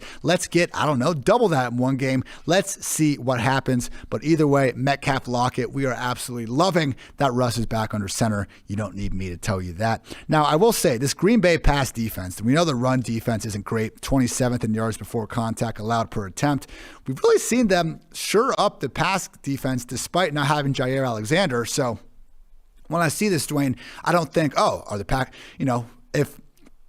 how come with the I can't keep relating everything back to OBJ. I'm sorry, people, but obviously you're pulling a Dwayne right now, Obviously, nobody is sitting here saying the Packers are better off without Jair Alexander. So that's what made me think, why is their pass defense putting up good numbers and performing so well? I think a lot of it is just the teams they face. I mean, look, it's still a pretty small sample. We're in week 10, so a lot of these teams have only had 8 games, and you look at who Green Bay has faced this year. Saints and Jameis in week 1, but after that, the Lions, the 49ers, the Steelers, the Bengals, Jamar Chase goes off, the Bears, Washington, the Cardinals with the hurt Hopkins, and then a Chiefs team that we have seen, again, not look a single bit like their former selves in recent weeks. So we saw Jamar Chase go off. We saw Hopkins catch a huge gain and then just proceed to get hurt. Tyreek Hill last week could have probably had 160-plus yards with a little better accuracy from Mahomes on the 2 deep shots where he got behind the defense. So I am not worried a bit about the secondary as long as we got Russ, DK, and Lockett out there and healthy, which they are. Dwain, I'm just hoping that Rodgers can do his thing because, my goodness, this Green Bay offense was atrocious last week. And if Rodgers isn't in there, that's where we can get the potential for Russ to only have to throw the ball 20 or so times. Yeah, we definitely need Rodgers for this game. When you look at the Packers, there's really not a ton here for me to hit, Ian, because everybody knows it's a condensed offense, right? Obviously, if Rodgers plays this week, he's going to be a low-end QB1, but he's going to carry that upside to be in a shootout, right, with Russ, where he could be in the top 3 quarterbacks for the week, and we would all be Not surprised, right, at all. Now, Ian, Robert Tonyan, did I get that right? Yeah, he is out for the season. We already hit it, but I had to work that in there because that is a weird one to me. Like, it's never made any sense to me. So just spell it with a U. I don't care. Tonyan anyway, like Funyun. Tonyan like Funyun. Yeah, I get it. But looking at the rest of this offense, Aaron Jones right now, man, like everything looks right from the utilization, but for whatever reason, like it just, like the snaps are good, 65%. The rushing attempts, he's still getting over half of them. Routes still around 60%. Targets at 15% on the season. He's at 16%, 32%, 6% over the last 3 weeks. Targets per route run, all of it's good. So look, here's the thing with Jones, like he's still due like for some more huge weeks. It's a weird thing. It's like when I look at his utilization, I'm like, okay, everything's fine. Like this is the role I expect him to be in. But I feel like every time I look up the damn screen when I'm watching the games, I'm like, AJ Dillon's in there. And then when I go look at the utilization, I'm like, oh, A.J. Dillon wasn't in there that much. Like he was in there about, what I would have expected him to be in there. But anyway, so the moral of the story is, Aaron Jones still in the top 10 RBs for me. I got him a little bit lower this week because running back strength of schedule, it's a 3.6 out of 10, which is a bottom 5 matchup for the week. And we've got a minus 26 offensive line run blocking advantage for the week, thanks to a few injuries. So we'll have to keep an eye on that throughout the rest of this week. That could be something that changes. But yeah, so with Aaron Jones still in the top 12, and then A.J. Dillon right now, Ian, I've got him at running back 37 on the week. If you look at him over the last several weeks, he's been 57, 39, 18. He's at 41 on the season. So I've got him about right where his average is, but if you look at him, he's handling about 34% of the rushing attempts on the season, not getting targeted that often in the passing game. Really still more their closer. But over the last couple of games, the difference is he has started to carve out some of the short down and distance work. He's handled 50%, and then last week, 100% of the short down and distance. So that's the other change for Aaron Jones, where he had been handling most of that. So now on the season, it's actually A.J. Dillon at 58% of the short down and distance and 50% to Aaron Jones. So something that we'll just keep an eye on. But that's a big thing for Dillon, because if that gives it before, basically it was like, hey, we're going to give you 30% of the carries and we're just going to pull you out once we get inside the 10 and we're not going to throw you the ball. That's not a very valuable role. But if it's going to be a situation where we're going to do all those things we just said, but now we're going to give you the carries inside the 5, and you're going to get half of those, well, then that makes A.J. Dillon, it gives him a chance to score more touchdowns, which puts him in a better spot from a flex standpoint if you need to utilize him. So there's a little more upside now moving forward with A.J. Dillon if that utilization persists. Devontae Adams, you guys don't need me to say anything. Top 5 wide receiver cornerback matchup, and he is the love of Aaron Rodgers' passing game. So you just go with it. Nobody on the tight ends to mention last week. It was a complete mess. Like they just really rotated 3 guys. They didn't really even utilize them. In fact, they used 11 personnel. So it actually allowed Randall Cobb to stay on the field more. And it looks like Cobb is staying out there and Lazard's playing outside. MVS is the one still having to try to figure out how does he crack the lineup and work his way back onto the field. It's weird, man, because we've seen Jones, when Devontae Adams is out, they really start using him as a receiver, and he thrives. But now, really, the last 2 most prominent times this has happened, they just proceed to ignore him in the passing game afterwards. He had that monster game in 2019 against the Chiefs, 159 receiving yards, 2 touchdowns. He had 4 targets combined over the next 3 weeks. 2 weeks ago, 11 targets, 7 catches, 51 yards, was basically the sole source of offense for the Packers against the Cardinals. We had Cobb getting his short touchdowns, but what happens last week? 2 targets, no receptions. So when you got Devontae, they do talk a lot about matchups on that team and the linebackers that they're facing. I've actually heard Rodgers talk about that 2 or 3 times, over in different instances, over the past 2 to 3 years with Aaron Jones. So there's something going on with the way they look at matchups that's probably, dictating a lot of this. Rodgers has more football knowledge and his toenails than I have in my entire body. I'm sure there's a good schematic reason, but just again, box score watching with it, it's just man, you just saw the guy have all this success. I don't know. Eagles at the Broncos. Denver sitting as 2.5-point favorites. Game total at 44. Only Steelers-Lions is lower in Week 10.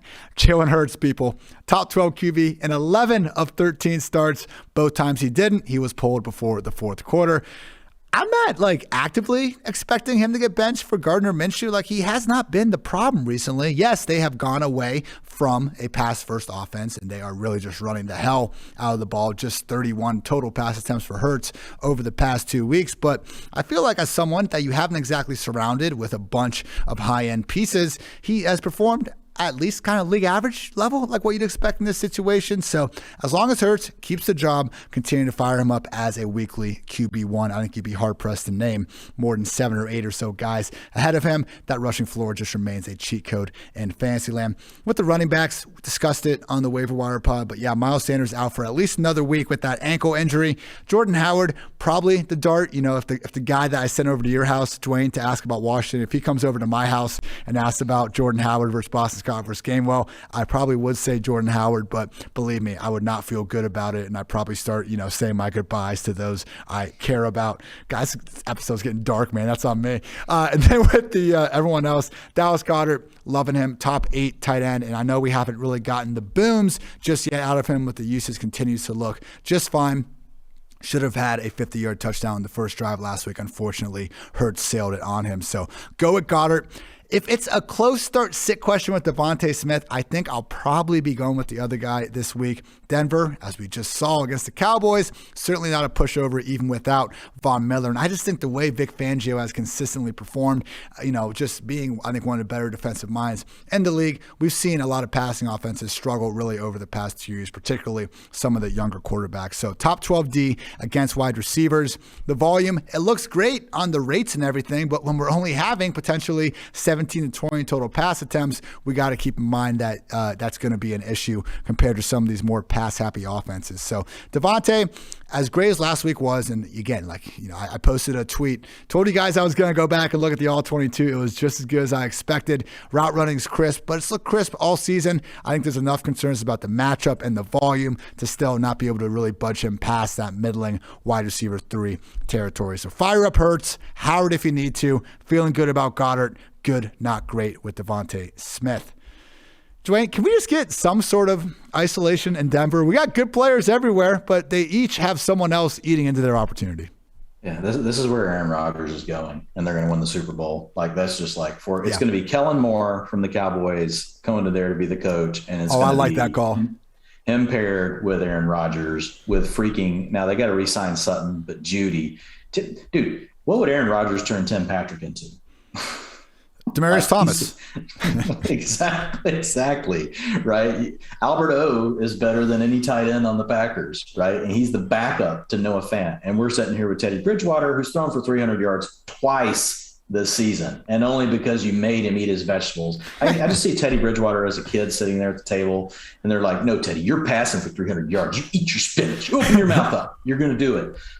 Come on. It's just a situation where, and it's not just on Teddy. Look, it's on the way they want to run this offense, the way they want to run this team. And so there's a lot of things that trickle down to equaling the Denver Broncos having all these star players and not being able to truly get them going. And one of those things being is they also have 2 really good running backs that they do want to get the ball to, Ian. And so for Melvin Gordon and for Javonte Williams, this is actually their best matchup of the year. Last week, I said it was their best matchup of the year, and it worked out really great. We nearly had both of them hit 100 yards. You did have Javonte over 100, but you had Gordon also, scoring the touchdowns. If you look at them last week, you could use them both in fantasy and feel really good about it. They've both been usable, but they were really usable last week. Yeah. So this is the best matchup that we've seen for them on the season from a running back strength of schedule standpoint. It was brutal the first several weeks. So this one's a 7.2 out of 10. So these are 2 players that will be, borderline RB. They're going to be just past my RB2, but they'll be right there on the fringe of where they could easily sneak in there. When you look at Melvin Gordon, what's crazy about it, right, is over the last 3 weeks, you could just be starting him, as your low end RB1. The guy keeps scoring touchdowns, getting used enough in the passing game where it all works out for him. But I don't know how long he can keep that going because the splits are still pretty close. We're seeing Javonte Williams get a lot of this work. So it's kind of random, who's ending up in the game at the right time to score because they're both seeing long down and distance. They're both seeing 2-minute offense. They're both seeing carries inside the 5. So I could see some of that, even though Gordon does get slightly more work in, we could see that slightly swing back to Javonte, and not just because we want it to, because that's just the randomness of it. But both are in play for this week. But yeah, for Gordon, his last 3 games, PPR running back 25, 6'9". Man, he's running back 15 on the season right now. Melvin Gordon is. Isn't that crazy? He's been good. He is an above average running back, but the ceiling is so damn tantalizing for Javonte. That's why he's getting slandered out there on the old Twitter sphere. Dwayne, and it's not even about slandering Gordon, but just knowing you're in a timeshare and an offense and where we know they're basically equal. And in an offense that's it's okay, right? And for him to be ranked 15, it's just saying a lot. I mean, Williams is at 23 right now on the season. So, I mean, they're both in good shape. What were you about to say, Ian? Sorry. So the Broncos have a Week 11 bye. You know, we talked about this with Michael Carter, and it came to fruition. I don't think Javonte is necessarily on the verge of taking over this backfield, but if it were to happen, it would make sense if it happens after that Week 11 bye. And after that, Chargers, Chiefs, Lions, Bengals, Raiders, Chargers again up until Week 17. You know, I think I saw a tweet from, the godfather of the fantasy industry, Matthew Berry, just pointing out that Javonte, if for the love of God, he gets freed by the end of the year, could be what the kids like to call a league-winning asset. Chiefs. Yeah, that was a retweet of a Dwain tweet. Oh, that's why I saw it. I'm just always on Twitter. Yeah, hey, whatever. When you get a Matthew Berry retweet, it is funny because you're like, oh, wow, look how popular he is. And then you just start as you'll get just some replies that are completely about nothing about football, and people are just trying to chase a viral tweet. So yeah, it's a weird world we're living in these days. Yeah. Sunday Night Football. Yeah, go ahead. Oh, wait. No, just real quick. On the Denver Broncos pass receivers. So wide receiver strength of schedule, 3.5. So it's a below average matchup. Actually, some might call that bad. And we've talked about this a couple of times, but it's just really tough right now. We talked about Teddy, right? And so when you've got a quarterback that's only thrown for 300 yards twice on the season, and you've got Tim Patrick, Jerry Jeudy, Cortland Sutton, and now you're probably getting Noah Fant back, and Albert O, if he's healthy enough, could be out there. It's there's just so many mouths to feed, Ian, and they're all great talents, right, in their own right. But I'll have Jerry Jeudy. Right now I've got him sitting at wide receiver 33. I've got Sutton sitting at wide receiver 37. I've got Tim Patrick at wide receiver 48. And then Noah Fant, he'll be borderline tight end 1, just because, we know the talent's there. But and this won't work out, right, this way. One of these guys is going to go off. But when you're ranking them, it's hard to have conviction around which one. And there isn't anything really driving me towards just one of these plays this week. These are the guys where people will probably curse us out on Sunday at 8 after one of them goes off and we rank them too low. But nobody before the game is done will have anything to say because, like you said, impossible to feel too good about them when everything is as muddled as it is, especially with Teddy Two Gloves under center. But Teddy played a great game last week. Maybe he'll keep it going. Chiefs at the Raiders, Sunday Night Football. KC, 2.5-point favorites still, despite how much they've been slipping. And on the road, game total at 51.5, down from 53.5. Obviously, everyone, we're trying to figure out what's wrong with Patrick Mahomes. The one stat I have found this week that I do think helps quantify what we're seeing is that it used to be so inevitable when Mahomes would break the pocket, start scrambling around, and just launch that ball downfield. You just expected Tyreek Hill to not only be open, but catch it, go score his touchdown. Maybe it's Kelsey. The off-script nature of this offense was always a cheat code, and we can see that with some of our advanced metrics here. So with our PFF passing grade, we can do that by what read was he throwing to? Was it his first read, or is it his next read, scramble, drill, check down type area? So his PFF passing grade when not targeting his first read. In 2018, he was first among 42 quarterbacks. 2019, he was 8th. 2020, he was 4th. This year, Mahomes, when not targeting his first read, 36th among 40 qualified quarterbacks in PFF passing grade.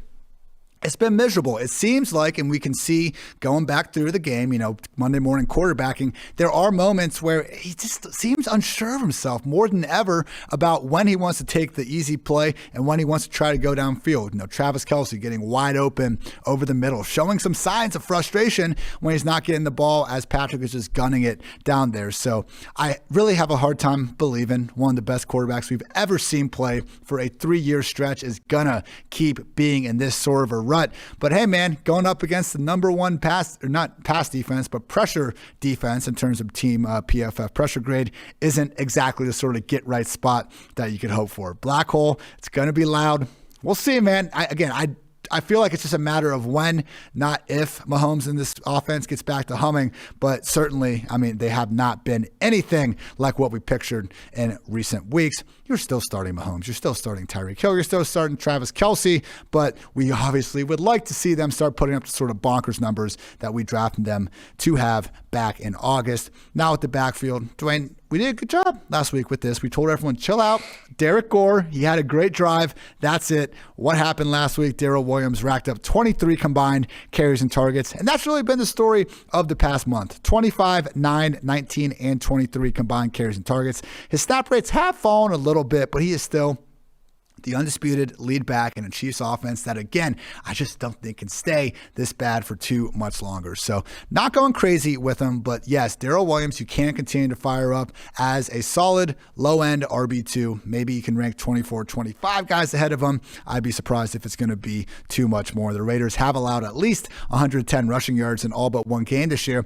And as sad as it is to say, Dwain, like their rushing attack in Kansas City has actually been kind of the one source of consistent offense they've had. You know, why are they having so much trouble? Teams are forcing them. They're devoting extra resources to secondary, forcing them to check down. I think it makes sense that the running game would also be helped by having less defenders in the box to worry about. So here's the hoping this offense could become a lot more fun because, my goodness, first we had that Giants game, then we had the freaking Packers game last week. It reminds me of like when the Cowboys were just terrible last year with Andy Dalton, but we still had them in all these primetime games. But it's not the Andy Dalton Cowboys. It's Patrick Mahomes and the freaking Chiefs. So please, like for watchability's sake even, get it together, guys. With that said, Dwain, the Raiders, I know it was a bad week for Derek Carr. You know, no ifs, ands, or buts about it. We've seen him have a couple bad weeks this year. By and large, he's been fantastic. And credit to the Chiefs for shutting down the Packers and Jordan Love, but come on, man, this should be a nice week for the Raiders offense. Yeah, I think this is a good spot. So Carr's going to be borderline QB, 12 for me. Right now, I've got him just outside that, but he belongs in that group. We got a potential for a matchup, that's going to be a shootout. So you did mention, like we need Kansas City to do their thing, and who knows when that's going to happen. And we may not see the version that we were used to of Kansas City doing their thing every single week as defenses really adapt. And they figured out, at this point, the ball's in the Chiefs' court, right? Teams have said, okay, we know what we need to do to beat you, and we're just going to keep doing it until you can show us you can do something else that can overcome it. And right now, to this point, the Chiefs, for whatever reason, have been stymied. You would think, and Andy Reid and with Patrick Mahomes, they're going to get something figured out. Andy Reid's been coaching too long. He's seen too high safeties and all this kind of stuff, his whole, career. He's seen different iterations of this. So I think they will eventually get it going. But that's what we need to really unleash, the Vegas offense, just because it's a situation where they don't always keep the pedal to the metal like some teams. They kind of play with the game script. And so from a standpoint of that, if it can get going, there's a lot of upside, like you said, for Derek Carr in the game. The matchup is not great, but it's not bad. And it's one of these where I look at it on paper and I kind of throw it all out. It has the potential just to shoot out, and that's really what you're looking for. If you look at Josh Jacobs, he got back into action after the bye week in. And, man, he was really doing some nice things. He was in and out of this game 3 different times with different injuries. But he did finish the game, so we'll have to keep an eye on him on the injury report. But what was nice is, we didn't have really hardly any use from Jalen Richard. It was really just him and Kenyon Drake. So that was nice to have that isolated. He handled 65% of the rushing attempts last week. He actually finished as the RB16. Had he not gotten banged up, he had a shot at a top 12 finish for the first time in a bit, this season. I know he's a guy that you were looking at 2 or 3 weeks ago, telling folks, hey, this could be a potentially good buy. I think that still holds true now that we've gotten through the bye week. But if you look at his missed tackles forced per attempt last week, 0.38, he's at 0.23 on the season. Yards after contact look really strong. Explosive run rate, a little below what we want, but still solid at an 11%. It's much better than an Antonio Gibson. So I think Jacobs, the key for him, man, is just staying healthy. But the matchup is great. If you look at the strength of schedule, it's the number 3 matchup on the slate for running backs. Offensive line run blocking advantage is not great right now for the Raiders, but it is a juicy matchup. So I'll have this probably one of the weeks where I've got Jacobs higher than what I've normally got him. Right now, I've got him at RB16, or actually I've got him at RB15 right now. So he's just outside my top 12 running backs for Josh Jacobs. Talk about the passing game. Really only need to talk about 2 players. Now, Bryan Edwards is playing all the time, but he's not demanding targets. Yeah. We'll have to see with Deshaun Jackson. Let's see how quickly he steps into filling some of that role that's left behind as the field stretcher. But we don't even know how many snaps, right, he's going to play. And it's going to be something where they're going to rotate him in and out. I could see Jackson having a big game or two. Like, he could have a blow-up game. Like, Derek Carr's proven that he can push the ball down the field. We just need to see how quickly Jackson can acclimate, and can he stay healthy if he's given a larger workload. So for now, it's really just more about Hunter Renfrow, Darren Waller. So Renfrow, if you look at him, this is another one that's kind of like, wow, wide receiver 30 on the season. Last week, he was wide receiver 10. And this is a player that never really gets up over like 75% of the routes. He's literally only out there at 11 personnel, staying in the slot. His role hasn't really expanded because of other players being gone. He's just doing his thing. He's really good at his role, though. And Derek Carr likes him. So his targets per route run, 24%. So that does help a little bit that he's got a higher TPRR, despite the fact that he doesn't have as many routes. But if you look at Renfrow this week, he operates again, like we talked about earlier, in the slot. So the wide receiver matchup, it doesn't really matter, but it is a situation where if we get a shootout, Renfrow will be in a good spot. But really, the key one is just Darren Waller, man. You get tight end strength of schedule is a 7, which is the 4th best on the slate. So it's going to be kind of cool. We get to watch Waller go against Kelsey. So our top 2 tight end picks from beginning of the season, they're going to be dueling it out. I have Waller as my tight end 2 on the week, just behind Kelsey, with Kyle Pitts at 3. So excited about the matchup for Waller. Waller has scored or gone for at least 100 yards each of his last 3 matchups against the Chiefs. If we can just get him 3, 4, maybe even just 1 target on Daniel Sorensen, good things will be happening. Monday Night Football. Poor Daniel Sorensen. I know, man. I'm sorry, Daniel, if you're listening. Rams at 49ers. Rams sitting as 4-point favorites. Game total is at 48.5, up from 45.5. The worst we have seen Matthew Stafford look happened last week. First game, he took more than 2 sacks. First game, he threw more than 1 pick. I'm inclined, like the Cowboys, letting it go. We've seen far more good than bad. Continuing to fire him up right there in that low end of QB1 range. And no, he has weekly 300 passing yard and 3 touchdown upside. And Dwain, I'm just happy that Robert Woods, our guy, Bobby Trees, is killing it. I will say, people, let's not cheat ourselves here, because with some of these teams not having had buys, you can start to skew stats a little bit. So I'm not naming names, but I don't want to hear about Woods being the wide receiver 12 in fantasy this year because you're basically discrediting all the guys that have had to have bye weeks so far. He's a wide receiver 23 in PPR points per game. That's great, and it's a huge improvement on what we've seen since the bad start. Top 12 wide receiver in 3 of the last 5 weeks after, again, just that infamously bad start to the season. Yeah. So that was my tweet, so that's fine. I'll own it. No, it wasn't. Okay. Yeah, no, I posted, about Woods because he's been in the top 12 the last 2 weeks, and then now he's the wide receiver 12 on the season. It really wasn't you. Yeah, but I did have the same tweet. So well, yeah, man, shame on you then. What are you doing? Yeah, You're better than that. Me. My bigger point is just like, wow, like who would have thought, like, is in the doghouse as we've seen Woods, right? It's like to look up and be like, okay, wow, like he's wide receiver 12 right now. And it just made sense because top 12 finished the last 2 weeks. And, he's wide receiver 12 right now on the season. So, wow, I'm a dick. Oh, I don't care. Ian. Someone must have stole it from you. Wow, this is the plot thickens here. Well, yeah, it's a really tough tweet to come up with, to look up where he's at on the season and tweet it out. Oh my goodness, one electric end to this podcast. Either way, people, we are feeling great about the artist known as Bobby Trees moving forward. And like that's the general point here. Like, Dwain, where do you have him ranked this week? I would assume top 20 pretty easily. Yeah, I've got Woods right now for this week.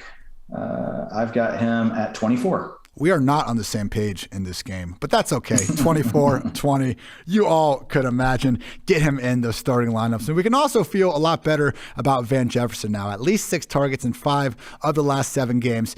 Look, he's not ever going to displace Bobby Trees or Cooper Kupp as Stafford's top 2 options, but he's someone with a high average target depth. He's getting a deep shot or 2 per game. You could do a hell of a lot worse in some of these deeper leagues if you happen to be able to scoop him off, need someone to throw in the flex. Feeling good about that. And, old man Josh Norman out there still not sure he can hang with them. Even the owned 49ers defenders were screaming at Josh Norman last week. Jefferson might give them more reasons to do so after this one. Cooper Kupp, just, we don't need to spend a bunch of time talking about these great guys. Everyone knows it. So quickly, his pace this year, 17-game pace, 140 catches, 1,925 yards, 9 16 touchdowns. Calvin Johnson's best year, 122 catches, 1,965 yards, somehow only scored 5 touchdowns that year. Must have been down at the 1 So are you line. adjusting, Ian? Are you adjusting for the 16 versus the 17 game season? No, I'm being a dick here. Oh, now look at you. Right after I chastised you and others for doing the same. That was awesome. You so walked right into that. I love you. I have lived long enough to become a villain. Final point. Tyler Higbee, 2 final points. My goodness. Tyler Higbee, we're feeling okay enough as the borderline tight end 1. But Dwain, like more and more, like the way you said it earlier, like we just have so many good options popping up. Like, yeah, I'm going to play guys like Pat Freiermuth ahead of him if they continue to have this featured role. Obviously, the Washington guys will be falling and things of that nature. But Higbee, just someone that certainly doesn't need to be jammed in the starting lineups at this point. Finally, Darrell Henderson. Keep an eye on the injury report. He was able to return from that ankle injury, as Dwain and I discussed on the waiver pod. Do not be afraid to devote a bench spot to Sony Michel because he will be instantly he will be the head cover photo on every waiver wire article if anything happens to Henderson. We are talking a legitimate Pollard, Madison handcuff talent there. Just because Henderson is one of just 9 running backs averaging more than 17 expected PPR points per game. So true workhorse role. He'll continue to have it. You're continuing to start Henderson each and every week. No standalone value for Sony, but league winning value should something happen to Darrell Henderson. Dwain, I hope you can do a better job with the 49ers than I just did with the Rams. Save my worst for last, but go off, buddy. It happens, Yeah, Jimmy G, man. What's up with Jimmy G? We've got 2 top 8 finishes over the last 2 games. He's been 6th and 8th. Yeah, I know some of that's been from rushing touchdowns, but you guys know Jimmy G is an awesome rusher inside the 5.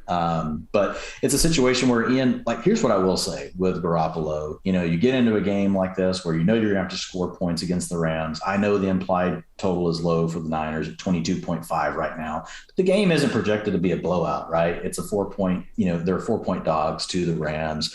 And so when I look at Garoppolo, here's the positive thing, right? We've seen, and I'm not like by any means advocating for Jimmy G as a rest of the season, like top, 12 quarterback. But what we have seen is he can get in. This is probably more of a DFS thing than anything, but we've seen that he can get into these games and where they have to, when they have everyone healthy, when you have a Deebo Samuel, when you've got a Brandon Ayuk doing his thing, when you've got the running game with Elijah Mitchell going, you've got one of the top 3 tight ends in the league. Kittle's a mismatch against any safety, any linebacker that you put him against, especially whenever you're doing all this play action and these linebackers are worried about their run fits. And then here goes Kittle running right by them. And oh, by the way, if you don't pay attention to him in the run game, he will completely pancake your ass. So like when you have all these things really going well, like you can have these big games where these quarterbacks like Jimmy G, we've talked about it before with Baker Mayfield. No, we won't say Kirk Cousins' name anymore. We'll take him out of that conversation. But you have these kind of guys that can really have these blow up weeks.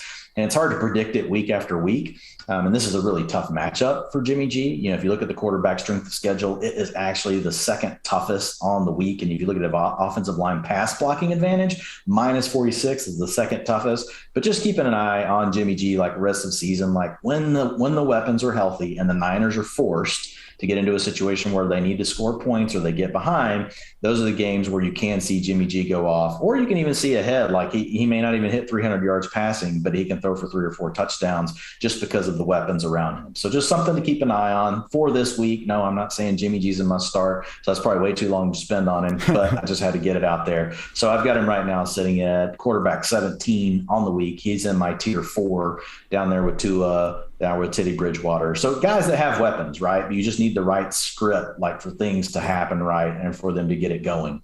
You look at the running game this week, this is a tough matchup all the way around. Elijah Mitchell draws the toughest running back strength of schedule.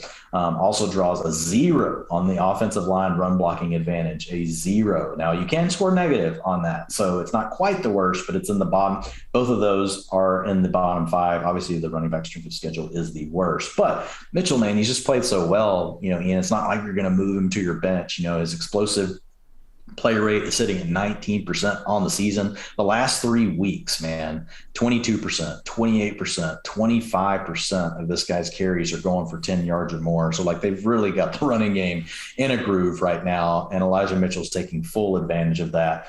We saw Jeff Wilson return. He was just the backup last week. So it does appear that this is Mitchell's role. JaMychal Hasty's going to handle the passing down work. Tough matchup, but I've got Elijah Mitchell this week at running back 18 so far, Ian. So which still isn't bad. I mean, it's a tough matchup. Last week I had him in my top 12 in a better matchup. This week he gets a little bit of a bump down. What does that mean? He's going to score 4 touchdowns this weekend, and everybody can tell me that matchups don't matter. And I'll just say, you know what? You're right. They don't.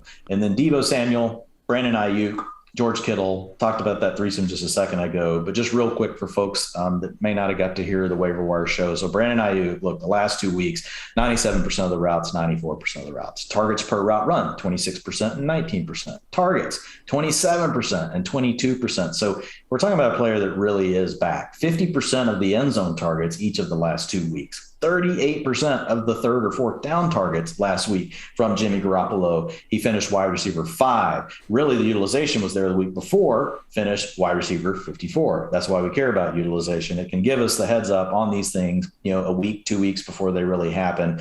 We see the players truly involved, but it's nice to see Ayuk back. So I'm going to ask you, Ian, I know we talked about it a little bit, but I haven't moved Deebo down a bunch, but I did bump him just a little bit. Number one, I want to see if he's healthy. We know we've got the calf issue, but you've got all 3 of these guys now. Now, Deebo's been huge all year. If you look at him on the season, still at a 31% target share, only one of 5 receivers that are over 30% target share on the season. So he's still in elite company. And last week it wasn't bad, man. He got 22% of the targets. And these guys really have different roles. Ayuk is working further down the field. Deebo's working more intermediate and at the line of scrimmage, 8 out of 8.4. Last week you had Ayuk at a 13.3. So they have different roles that they're working. But I did pull back a little bit on Deebo, knowing that, look, you get into a game where the 49ers can run, or they do get ahead and they split up this work 3 ways instead of 2, you just don't have as much upside. And we did get several weeks there where Samuel was literally the only game in town, and we didn't have Kittle or Ayuk doing anything. So we have to think it's going to matter a little bit. So your thoughts on that real quick, and then I'll hit Kittle.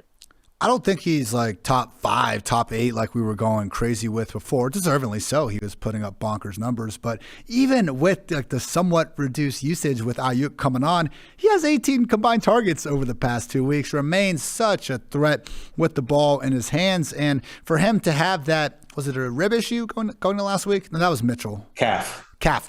Deebo had the calf issue, and he comes out and he plays 92% of the snaps. So, no, I think Deebo, even if we want to bump him down a little bit, he's still an every week starter. So at that point, yeah, he's an every week starter. But I mean, we've been, we're talking about the current wide receiver 4 overall. So right now I put him as a low end wide receiver 1 for the rest of the season. That's with fair. Just if everybody's healthy.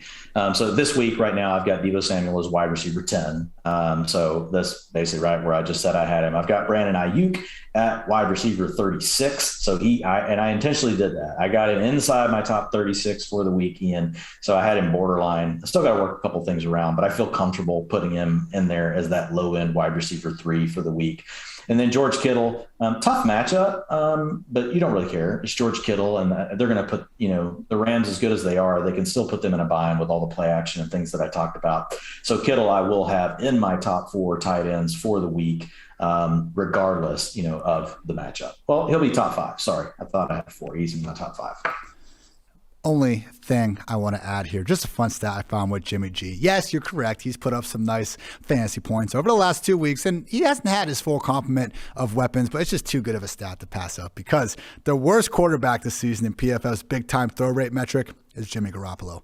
Also, the worst quarterback this season in PFF's turnover-worthy play rate metric, Jimmy Garoppolo. Free Trey Lance. Let's see what we have. Why not? Dwain, only other thing we got to quickly talk about, and not even really talk about, but I'll bring it up because it just got released, is that Sam Darnold, after 2 days of testing, exams have revealed that he has a fractured scapula. The right shoulder injury will most likely lead to Darnold missing several weeks per Ian Rapoport. And Rapoport added that it is an incomplete fracture for Sam Darnold. So can't even complete a fracture. Got him. And sorry for banging on the table, people out there. We've worked on that. But don't pull off the rope. Too classic of a moment not to. That's going to wrap up this edition of the PFF Fantasy Football Podcast. Appreciate you guys joining us. As always, go check out Dwain's utilization report over there on pff.com. And hey, if you don't have a subscription, you are in luck because you can get 25% off any PFF subscription. If you use code FANTASY, you can get all that locked article content, weekly player rankings, strength of schedule tool, betting dashboards, our great power projections and cover probabilities, and much more. Again, support the podcast, become a smarter fantasy and real life football fan using promo code FANTASY for 25% off any PFF subscription. And also, NFL fans hungry for a big win this week? DraftKings Sportsbook, an official sports betting partner of the NFL, has you covered. New customers can bet just $5 on any NFL team to win their game. And if they do, you win 200 big ones in free bets. Download the DraftKings Sportsbook app now. Use promo code PFF. Bet just $5 on any NFL team to win their game and win $200 in free bets. If they win, you win with promo code PFF this week at DraftKings Sportsbook, an official sports betting partner of the NFL. Must be 21 or older. New Jersey, Indiana, or Pennsylvania only. New customers only. Minimum $5 deposit. $1 wager, one per customer. Restrictions apply. See DraftKings.com/sportsbook for details. Gambling problem, call 1-800-GAMBLER. And also, folks, whether it's football success or financial savvy, the right questions help set the stage for winning strategies. Western Southern is teaming up with PFF's very own Cris Collinsworth to share insights that can help put you ahead on both your fantasy and financial scoreboards.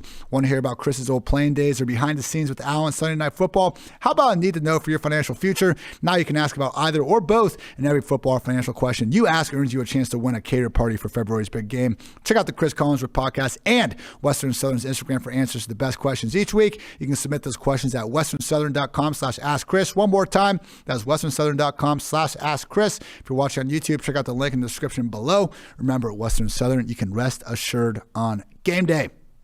I want to thank everyone for tuning in to PFF Fantasy Football Podcast. As always, hey, we are trying to do a better job with the timestamps. I've, see some of the YouTube comments, and that does seem to be the bulk of the complaints. So we have a team working to improve those. Sometimes they are a little bit late just getting out there. We're recording our big game-by-game breakdown Sunday night. So if you go on Monday morning, they might not be there. But if you want to go check back in, usually Monday afternoon, Monday evening, we can get those if you want to just jump around to certain teams. Same thing with this podcast as well. So always trying to improve, and please feel free. Twitter, DMs, mentions, I'll almost see all of them, but truly, people, we are trying to be here for you. So any compliments, non-compliments, you just want to tell us we suck, you want to tell us how we can get better, whatever, always here for constructive criticism. Let's try and make it constructive, I guess. I appreciate if you don't tell me we suck without any help. But Dwain, that's all I got. Anything else you want to get off your chest? No, man, the constructive criticism is great. And look, we're always trying to improve on everything we're doing. Like, I'm constantly on Twitter trying to get feedback on the utilization report and hearing what is folks looking for. So we really do appreciate it. And we appreciate you guys giving your time and spending it with us. Look at me. I spent some time with Sigmund Bloom earlier today, and I feel like you just love the world more after you spend time with Sigmund Bloom. So yeah, awesome. Keep the feedback coming. We appreciate you guys. Check out the utilization report. Check out all of Ian's work tomorrow on the site. Love Sig, love all the football guys and everything they have done over the years. For Dwain, I'm Ian. Thank you as always for tuning to PFF Fantasy Football Podcast. And until next time, which, by the way, 10 questions with none other than Aqib Talib this Thursday, take care.